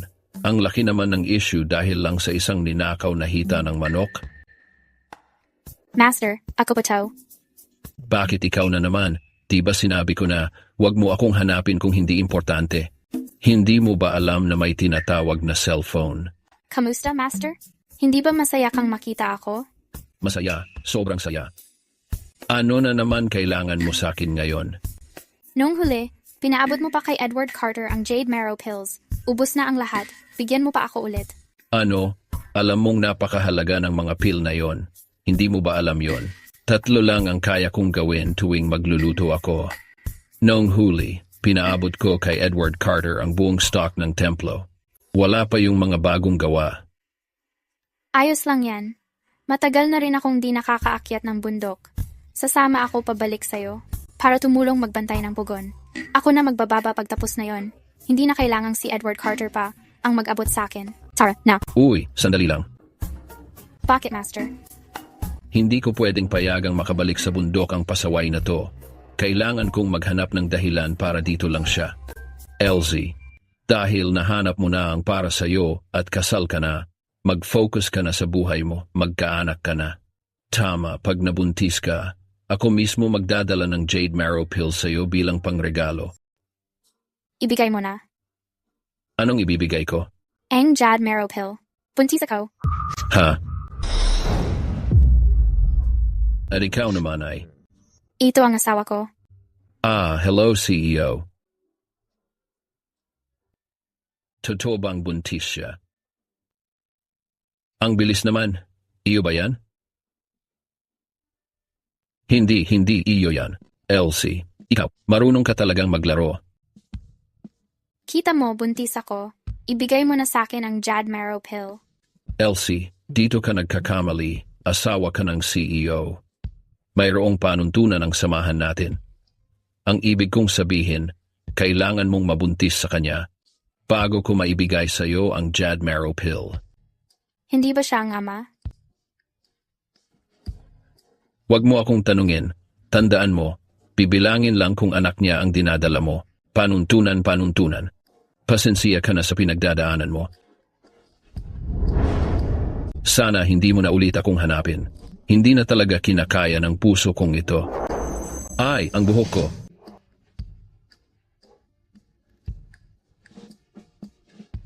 Makukuha ko lang ang Jade Marrow Pill kung buntis ako sa anak mo. Pwede na ba natin gawin ngayon? Mukhang hindi pa pwede. Kailangan nating hintayin ang susunod na pagkakataon. Gaano katagal pa bago ang sunod? Hindi na kaya ng binti mo maghintay ng matagal. Ilang araw na ba ngayon? Anong ilang araw? Yung pagbubuntis.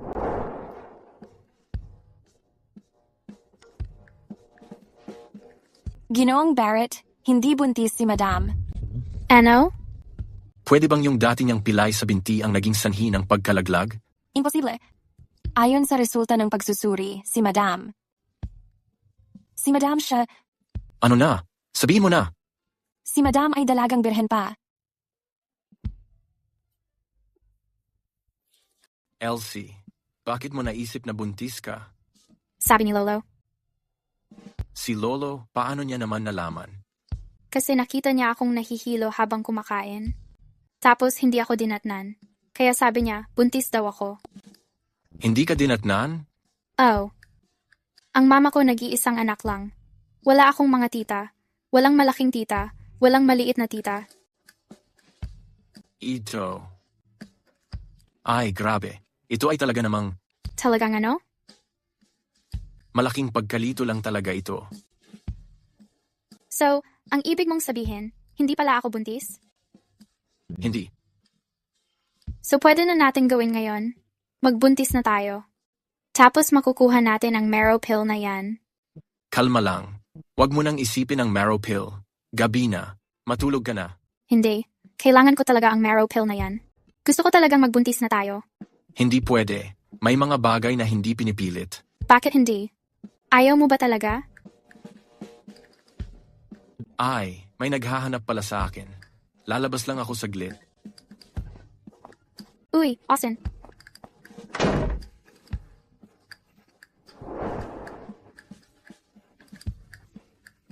Halos napadalos-dalos na ako. Austin, dahil ayaw mong makasama ako, gagamitin ko ang pampatakam na ito para tuluyang mangyari na.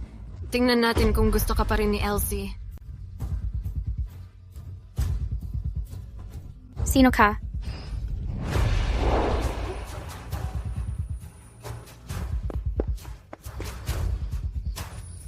Elsie, anong balita? Sino ka? Violet Cooper? Ang sama ng pakiramdam ko. Elsie, kumusta ka? Okay ka lang ba? Gusto ko magpahinga. Ah.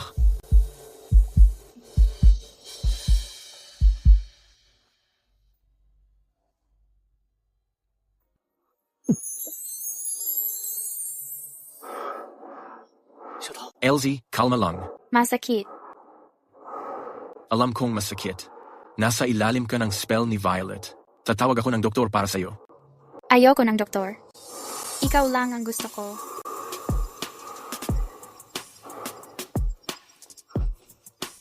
Hindi ko kaya. Bakit? Ayaw mo ba akong halikan? Siyempre gusto ko. Pero hindi sa ganitong paraan. Hindi ka malinaw mag-isip ngayon. Ayokong samantalahin ka. Sabi ng master, ipinanganak daw akong kulang sa bait. Kahit pinatira niya ako, hindi niya ako sinamahan. Sabi ni Neil, kung gusto mong magkaroon ng bait, huwag kang istorbo sa iba, kaya mag-isa lang akong kumakain. Pero ang pinakagusto ko talaga ay may taong manatili kasama ko. Kahit hindi ako makakuha ng anumang merito. Napanood ko sa TV na kapag nagpakasal ang mga tao, magkasama sila habang buhay. Kaya pinapakasal ako ni Master, at sobrang saya ko. Napanood ko sa TV na kapag nagpakasal ang mga tao, magkasama sila habang buhay. Kaya pinapakasal ako ni Master, at sobrang saya ko. Kasi kapag nagpakasal tayo, may tao na sasama sa akin habang buhay. At mula nung unang beses kitang nakita, gusto ko ikaw ang taong yon. Ang pinakagusto ko ngayon ay hindi ang pagkuha ng merito, kundi magpakasal sa'yo, magbuntis, at magkaanak. Kahit hindi ko talaga alam paano gawin, pero handa ako.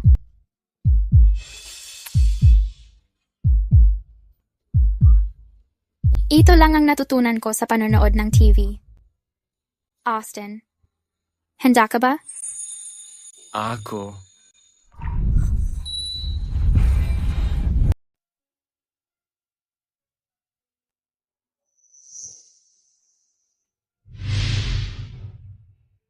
Ang weird, bakit ang init ng katawan ko ngayon? Hindi na ako ganun kakulang sa dignidad. Anong nangyari kagabi? Paano nangyari iyon sa isang gabi lang? Ang laki ng nadagdag sa dignidad ko. Kung may ilang gabi pa, posible bang maging buo ang dignidad ko? Anong sinasabi mo? Ang aga mo namang gising. Anong ginawa natin kagabi? Tayo. Sabihin mo nga, importante to sa akin. Hindi mo naaalala? Ang natatandaan ko lang, Pumunta ako sa likod ng bahay para hanapin ka. May nakita akong tao. Tapos wala na akong naalala. Paano yung sinabi mo? May nasabi ba ako? Sabihin mo na lang. Basta, kapag ikaw, okay lang ako kahit anong mangyari. Tayo natulog magkasama. Hindi ba araw-araw naman tayong magkasama natutulog? Iba kasi ngayon. Ramdam ko rin na iba. Pero paano naging iba? Bakit mo tinatanong? Ayos ka lang ba? Ayos lang. Sobrang ayos nga eh. Pakiramdam ko, sa buong buhay ko, hindi pa ako naging ganito kaayos. Wag. See? Simula ngayon, araw-araw tayong magkasama matutulog. Sa ganitong paraan, mabilis mabubuo ang dignidad ko. Kailangan mo pa ring magtimpi. Inihaw na kamote.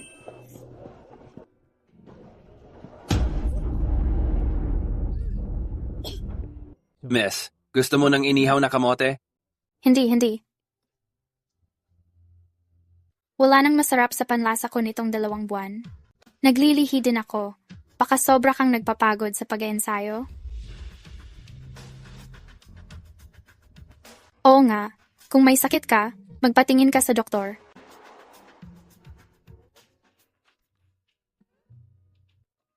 Congrats, buntis ka. Talaga? Kay Austin ba ito? Sa tingin ko, oo. Ayos. Sasabihin ko kay Master.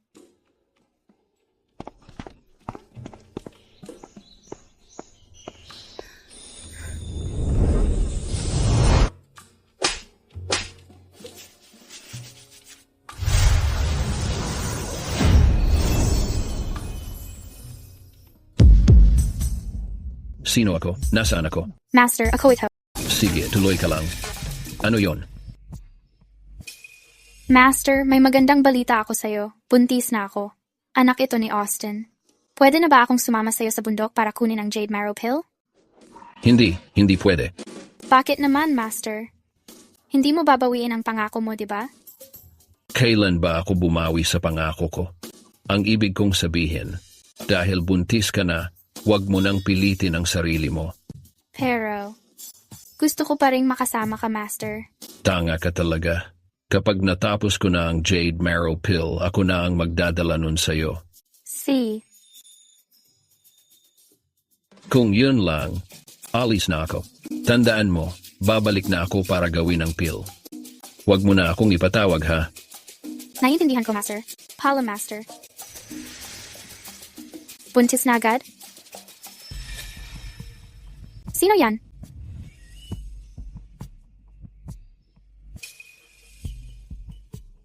Tama ba ang narinig ko? Kailangan kong umuwi at sabihin kay Austin. Magiging daddy na siya. Elsie, buntis ka na talaga. Ang swerte mo naman. Pero sandali lang ang kasiyahan mo. Ang Jade Marrow Pill at buhay ng anak mo, akin ang mga yan. Austin. Elsie, may sasabihin ako sa'yo. Ano yon? Asawa na kita ngayon. Dapat magtulungan tayo sa Barrett Group. Plano kong ilipat sa'yo ang ilang shares. Kaya, simula bukas, pumasok ka na sa Barrett Group para makasanayan mo. Anong ibig mong sabihin? Ang ibig kong sabihin, simula bukas, sumabay ka na sa akin sa trabaho sa Barrett Group. Pwede ba? Ganun ba kahalaga yon? Oh. Mahalaga sa akin na makasama ka sa Barrett Group. Sige na nga. Kung kailangan mo ako, gagawin ko. Siya nga pala. Ang saya mo kanina, ah. May magandang balita ba? Wala yon. Naalala ko lang kasi yung isang masayang bagay. Sabay tayong pumasok bukas, ha? Parang mahalaga palang pumasok sa Barrett Group kasama siya. Sabi ni Master, kapag meron talagang importante, unahin mo muna yon. Mga simpleng bagay gaya ng pagbubuntis, pwede namang isunod na lang pagkatapos ng trabaho.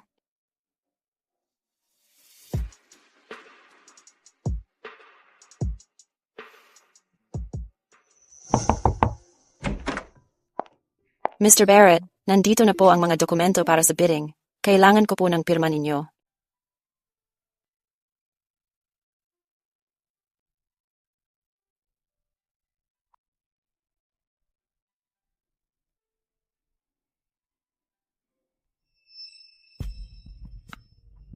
Elsie, ito ang sekretarya ko, Madeline Grant.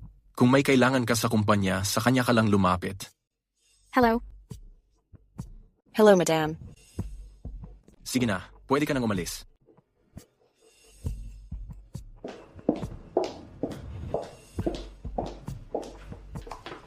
Isinama ni Mr. Barrett si Madam sa opisina. Ang tagal pa nila doon. Ano kayang ginagawa ng dalawang yon? Tanong pa ba yan? Sinong mag-aakala na si Mr. Barrett pala sobrang maalaga sa asawa? Paano kung sumali na siya sa kumpanya at palagi na siyang katabi? Sa tingin mo, papatalsikin na niya ang sekretarya? At siya na lang lahat gagawa? Ewan, kung mag-asawa na ang magka-share ng opisina, tapos laging may ibang taong labas-masok, ang hassle siguro nun, uy, sa tingin mo ililipat kaya? Ni Mr. Barrett si Madam sa executive office? Kung ganun, tapos na ang mga chill days natin. Akala mo ba dahil lang pinakasalan mo si Mr. Barrett, pwede mo nang angkinin yung posisyon na mahigit 10 taon kong pinagpaguran? Hintayin mo lang at ako ang bahala sa'yo. Madeline, para sa signing mamayang gabi kasama ang Public Vision Group, pupunta ba mismo si Mr. Barrett? Matitindi ang mga tao sa Public Vision Group, hindi sila basta-basta. Hindi. Inutos ni Mr. Barrett na mas maging involved si Madam sa negosyo. Ngayon, si Madam na ang ipadadala natin. Sa halip na siya. Pero, sumunod ka na lang sa sinabi ko. Iniisip ko lang, anong klaseng ganda kaya ang ipinadala ng Barrett Group para sa signing ngayong gabi? Hindi naman mahalaga kung ano itsura niya. Pag napunta siya sa atin, wala siyang magagawa kundi sumunod. Yung mga babae na yon gagawin lahat para makapag-sign sa atin. Lagi silang sobrang willing makisama sa atin. Hahaha. Wala kaming pinatawag na server. Lumabas ka. Hindi ako server. Galing ako sa Barrett Group. Nandito para sa signing. Ano? Akala ng Barrett Group sobrang yaman nila kaya pwede nilang maliitin kami? Nagpadala pa ng batang ganito para lokohin kami? Hoy, wag kang ganyan. Masarap din minsan ang pampatanggal ng umay. Totoo. Pag puro mabigat ang pagkain, masarap din yung magaan. Hoy bata, tara inuman ka. Ay, nabasa ka pala. Hayaan mo, pupunasan ko yan. Salamat, pero ayos lang. Diretso na lang tayo sa signing. Diretso sa signing? Ha ha ha ha. Matagal na ako sa negosyo na to. Hindi pa ako nakaranas ng diretso sa signing. Kailangan natin sundan ang proseso, di ba? Anong proseso? Tapusin mo tong mga inuman, tsaka tayo pipirma ng kontrata. Ang baho niyan. Hindi ka ba talaga umiinom? Hindi. Bakit hindi ka pa nag-inom? Ngayon na nasa booth ka namin, iinom ka, kahit hindi ka pa nainom dati. Sabi ng doktor, buntis ako. Hindi ako pwede uminom. Sorry, hindi ako iinom. Ang lakas mo mang insulto sa amin ah. Bakit ko naman kayo igagalang? Sino ba kayo? Importante ba dapat kayo? Ikaw, makinig ka. Kung hindi mo ubusin tong bote ngayon, wag mo nang asahang makalabas ka dito. Ang kapal mo mang usap sa amin ng ganyan. Mukhang gusto mo ng gulo. Sabi ko naman sa'yo, hindi ako pwede uminom. Hindi ka pwede uminom? Elsie, ako na mismo magpapainom sa'yo. Ang lakas ng loob mo na magtaas ng kamay. Bakit parang mahina ang powers ko ngayon? Dapat didikit ko sila sa pader. Baka nagugutom lang ako. Ikaw. Ano? Gusto mo rin mag-toast para sa akin? Hindi. Sige na, maawa ka. Pipirmahan ko na ang kontratang to. Sandali lang. Anong meron, ganda? Hindi ba dapat, ayon sa kaugalian mo, ubusin muna ang boteng to bago pumirma sa kontrata? Ano? Pauwi ka na naman? Sige na, iinom na ako. Iinom na talaga. Oh, tingnan mo. Ubos na lahat. Ayos, pirmahan mo na. Okay.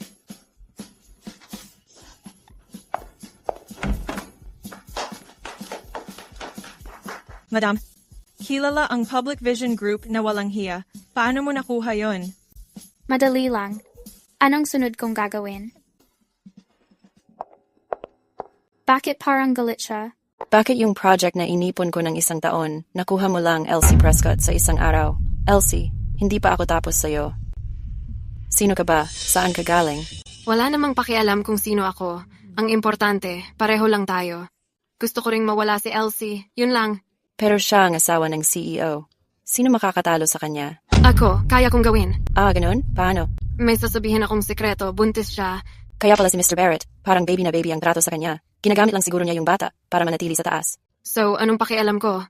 Basta maalis lang yung bata, tapos na lahat. Pag nangyari yon, madaling magsawa si Austin sa kanya. So, anong dapat kong gawin? Ipainom mo lang to sa kanya. Yun lang.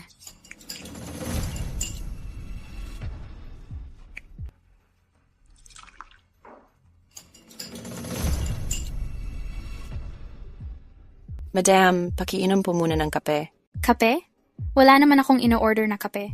Pasensya ka na sa inasal ko kaninang umaga. Ako mismong nag-brew ng kape na to. Ito na rin ang paraan ko ng paghingi ng tawad. Ayos lang. Wala nang samang loob. Hindi mo na kailangang mag-sorry. Since hindi ka galit sa akin, pakiinom mo naman, please. Hindi mo pa rin ba ako pinapatawad? Hindi. Iinom na ako. Ano to? Ang tapang naman. Kuha muna ako ng gatas para ihalo.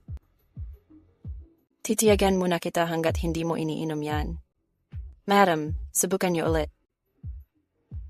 Ay, teka. Bakit na naman? Mainit pa masyado. Hihintayin ko munang lumamig. Ikaw kasi. Madeline, hinahanap ka ni Mr. Barrett. Papunta na ako diyan. Kaya pakisiguradong inumin mo yan, ha? Huwag mong sayangin. Huwag kang mag-alala. Hindi ko sasayangin ang kabaitan mo. Sobrang tapang talaga ng lasa nito. Hindi ko talaga kayang lunukin. Pero hindi ko rin pwedeng sayangin ang kabaitan niya. Anong gagawin ko?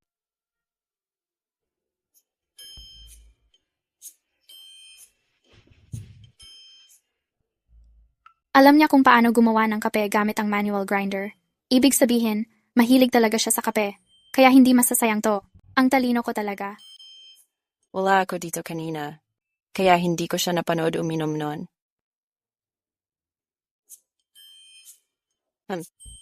Mukhang ininom na niya.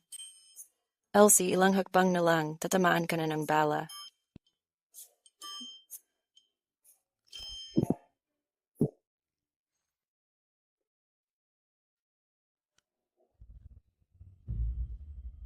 Saan galing ang kape na to? Paano ka naging ganito katanga? Sobrang tuso talaga ni Elsie. Niloko niya pa talaga ako. Ginamitan ako ng style na papalit-palit. May natira pa bang gamot? Nilagay ko na lahat. Ikaw, hindi lang talaga ako makapaniwala na swerte siya palagi. Uy, may pangkontra ka ba? Grabe, ang dami ng masarap na pagkain. Ako mismo nagluto ng lahat nito para suklian ka dahil pumirma ka sa kontrata ng Public Vision Group. Kumain ka pa.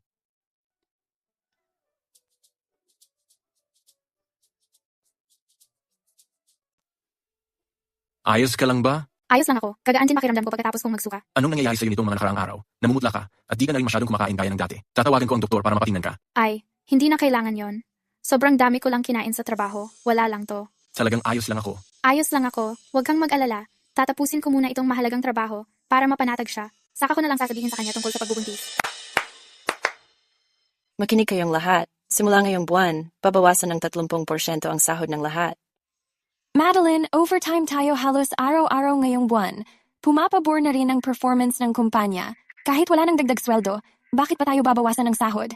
Wala akong magagawa. Utos to ni Mrs. Barrett. Elsie Prescott. Ikaw ang magiging panakipbutas dito. Kapag nagtulungan silang lahat laban sa'yo, tingnan natin kung paano ka mabubuhay sa kumpanyang to. Ha? Porke ba siya si Mrs. Barrett? Pwede na niyang gawin ang kahit ano?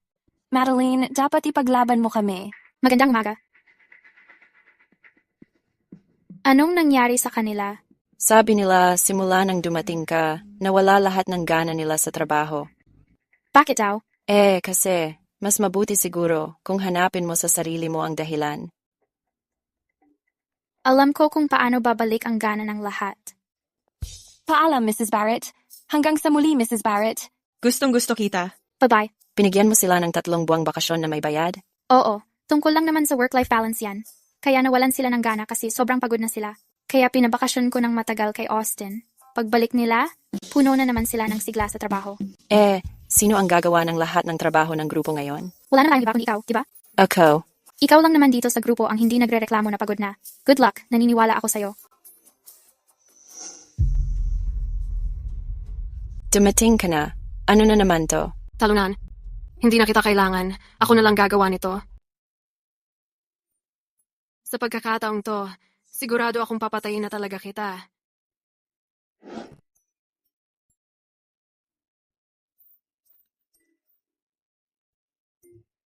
Guro. Uy, Guro. Di ba hinahanap mo ako?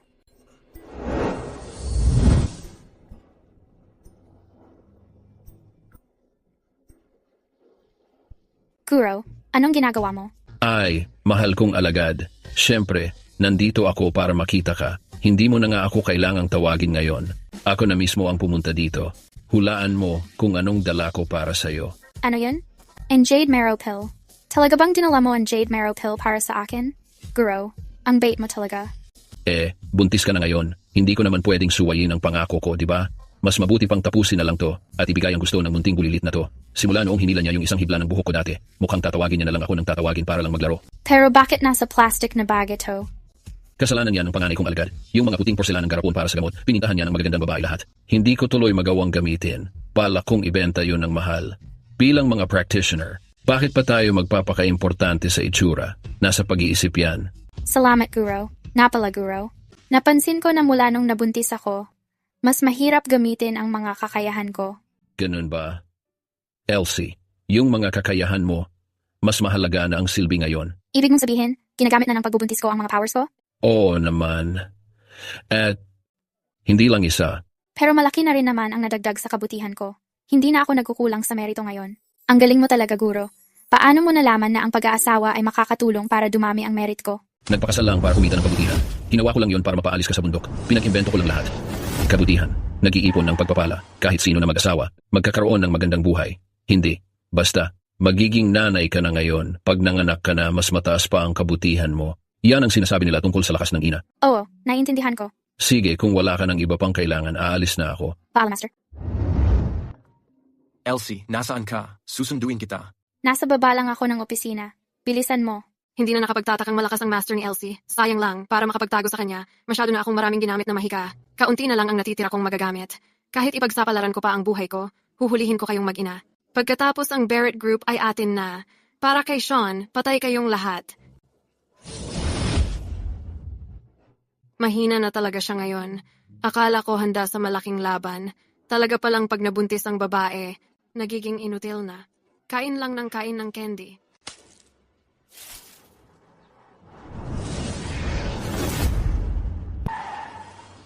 Hindi ba si Elsie ang nagsabing maghihintay siya dito? Nasaan siya? Tama. Ito ang Jade Marrow Pill. Napakahalaga nito. Bakit nasa lupa lang? Tama nga.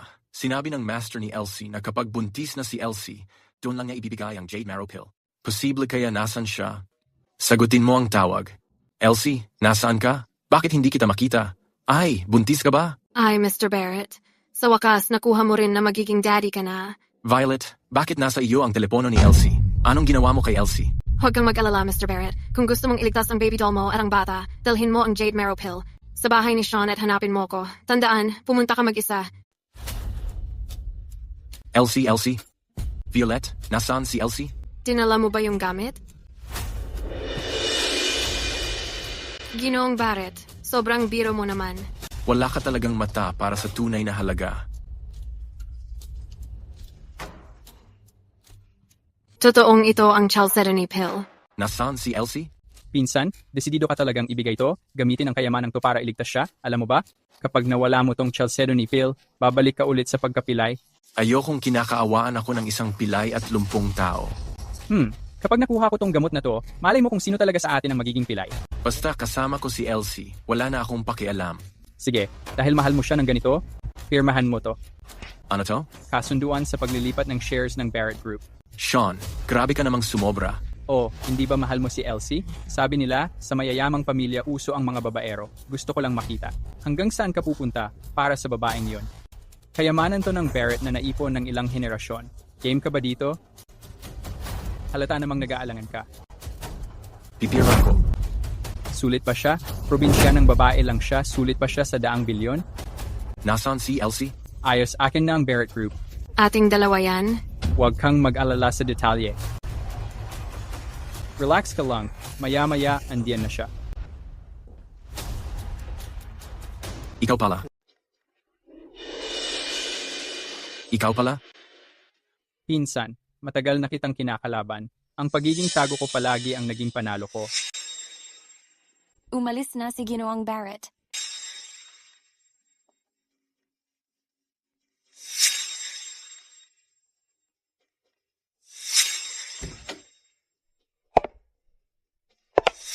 Ano pa sa tingin mo kung paano kita nabantayan ng ganito kalapit sa lahat ng taon na ito? Ibigay mo sa akin si Elsie. Elsie, ayos ka lang ba? Sorry, nahuli nila ako. Basta ligtas ka, okay na yon. Wala kang dapat ihingi ng tawad. Sila ang may kasalanan dito. Pero paano nila? Actually, may tinago ako sa'yo. Buntis ako. Sa'yo to at ayokong mag-alala ka. Kaya hindi ko sinabi sa'yo. Pero habang lumalaki ang baby, humihina ang mga kapangyarihan ko. Pero punong-puno na ako ng good karma ngayon. Akala ko hindi ko na kailangan ng powers ko. Pero nung nawala yon, dun nila ako nadali.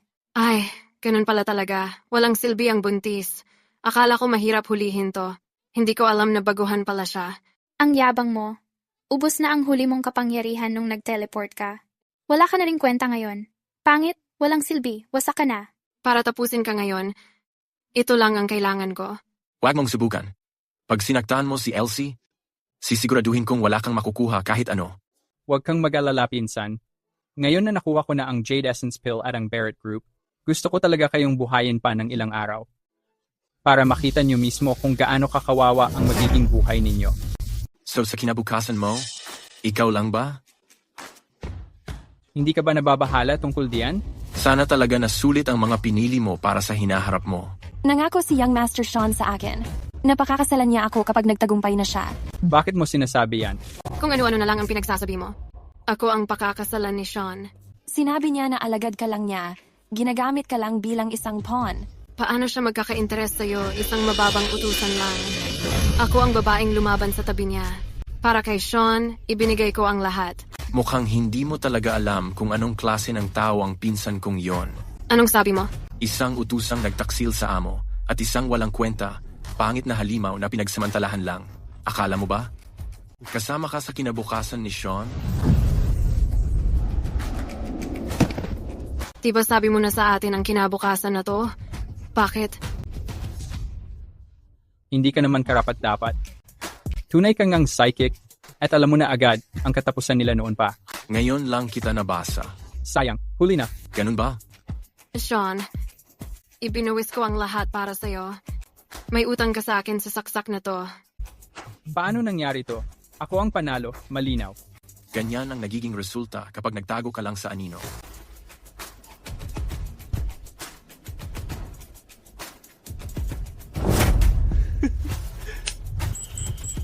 Mag-ingat ka.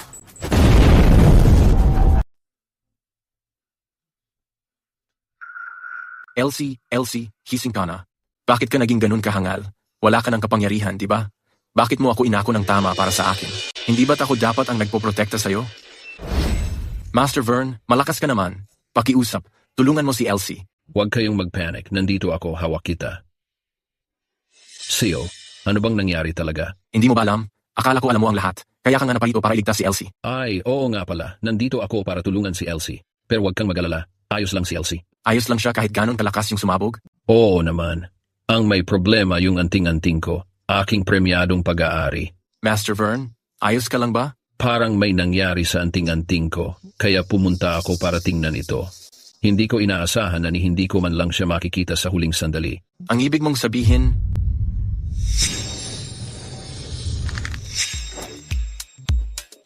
Elsie, ito ang Jade ng templo. Lagi mo itong dala, ha? Pangontra yan sa malas. Delikado ang daan pababa ng bundok.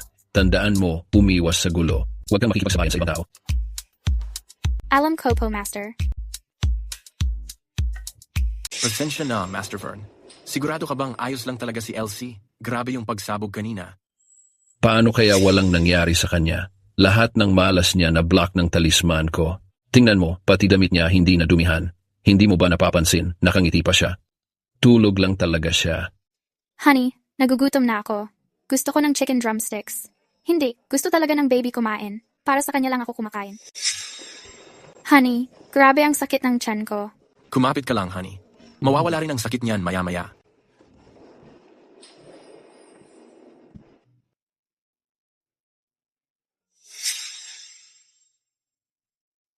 Honey, gising ka na. Nasaan ang mga baby? Lalaki ba o babae? Healthy ba sila? Nasaan ang mga baby? May nangyaring masama ba? Tingnan mo na mismo. Congratulations, Mrs. Barrett. Nanganak ka ng healthy na kambal na hindi magkapareho. Aalagaan ko kayong mabuti mula ngayon, promise. Hindi kita papahirapan kahit kailan. Andito ako para sa'yo. Sigurado akong hindi mahihirapan ang mga baby natin. Ay, oo nga pala. Check co-birth horoscopes nila. Naku, delikado. Bakit? Kulang sa virtue ang 5 elements ng mga anak natin.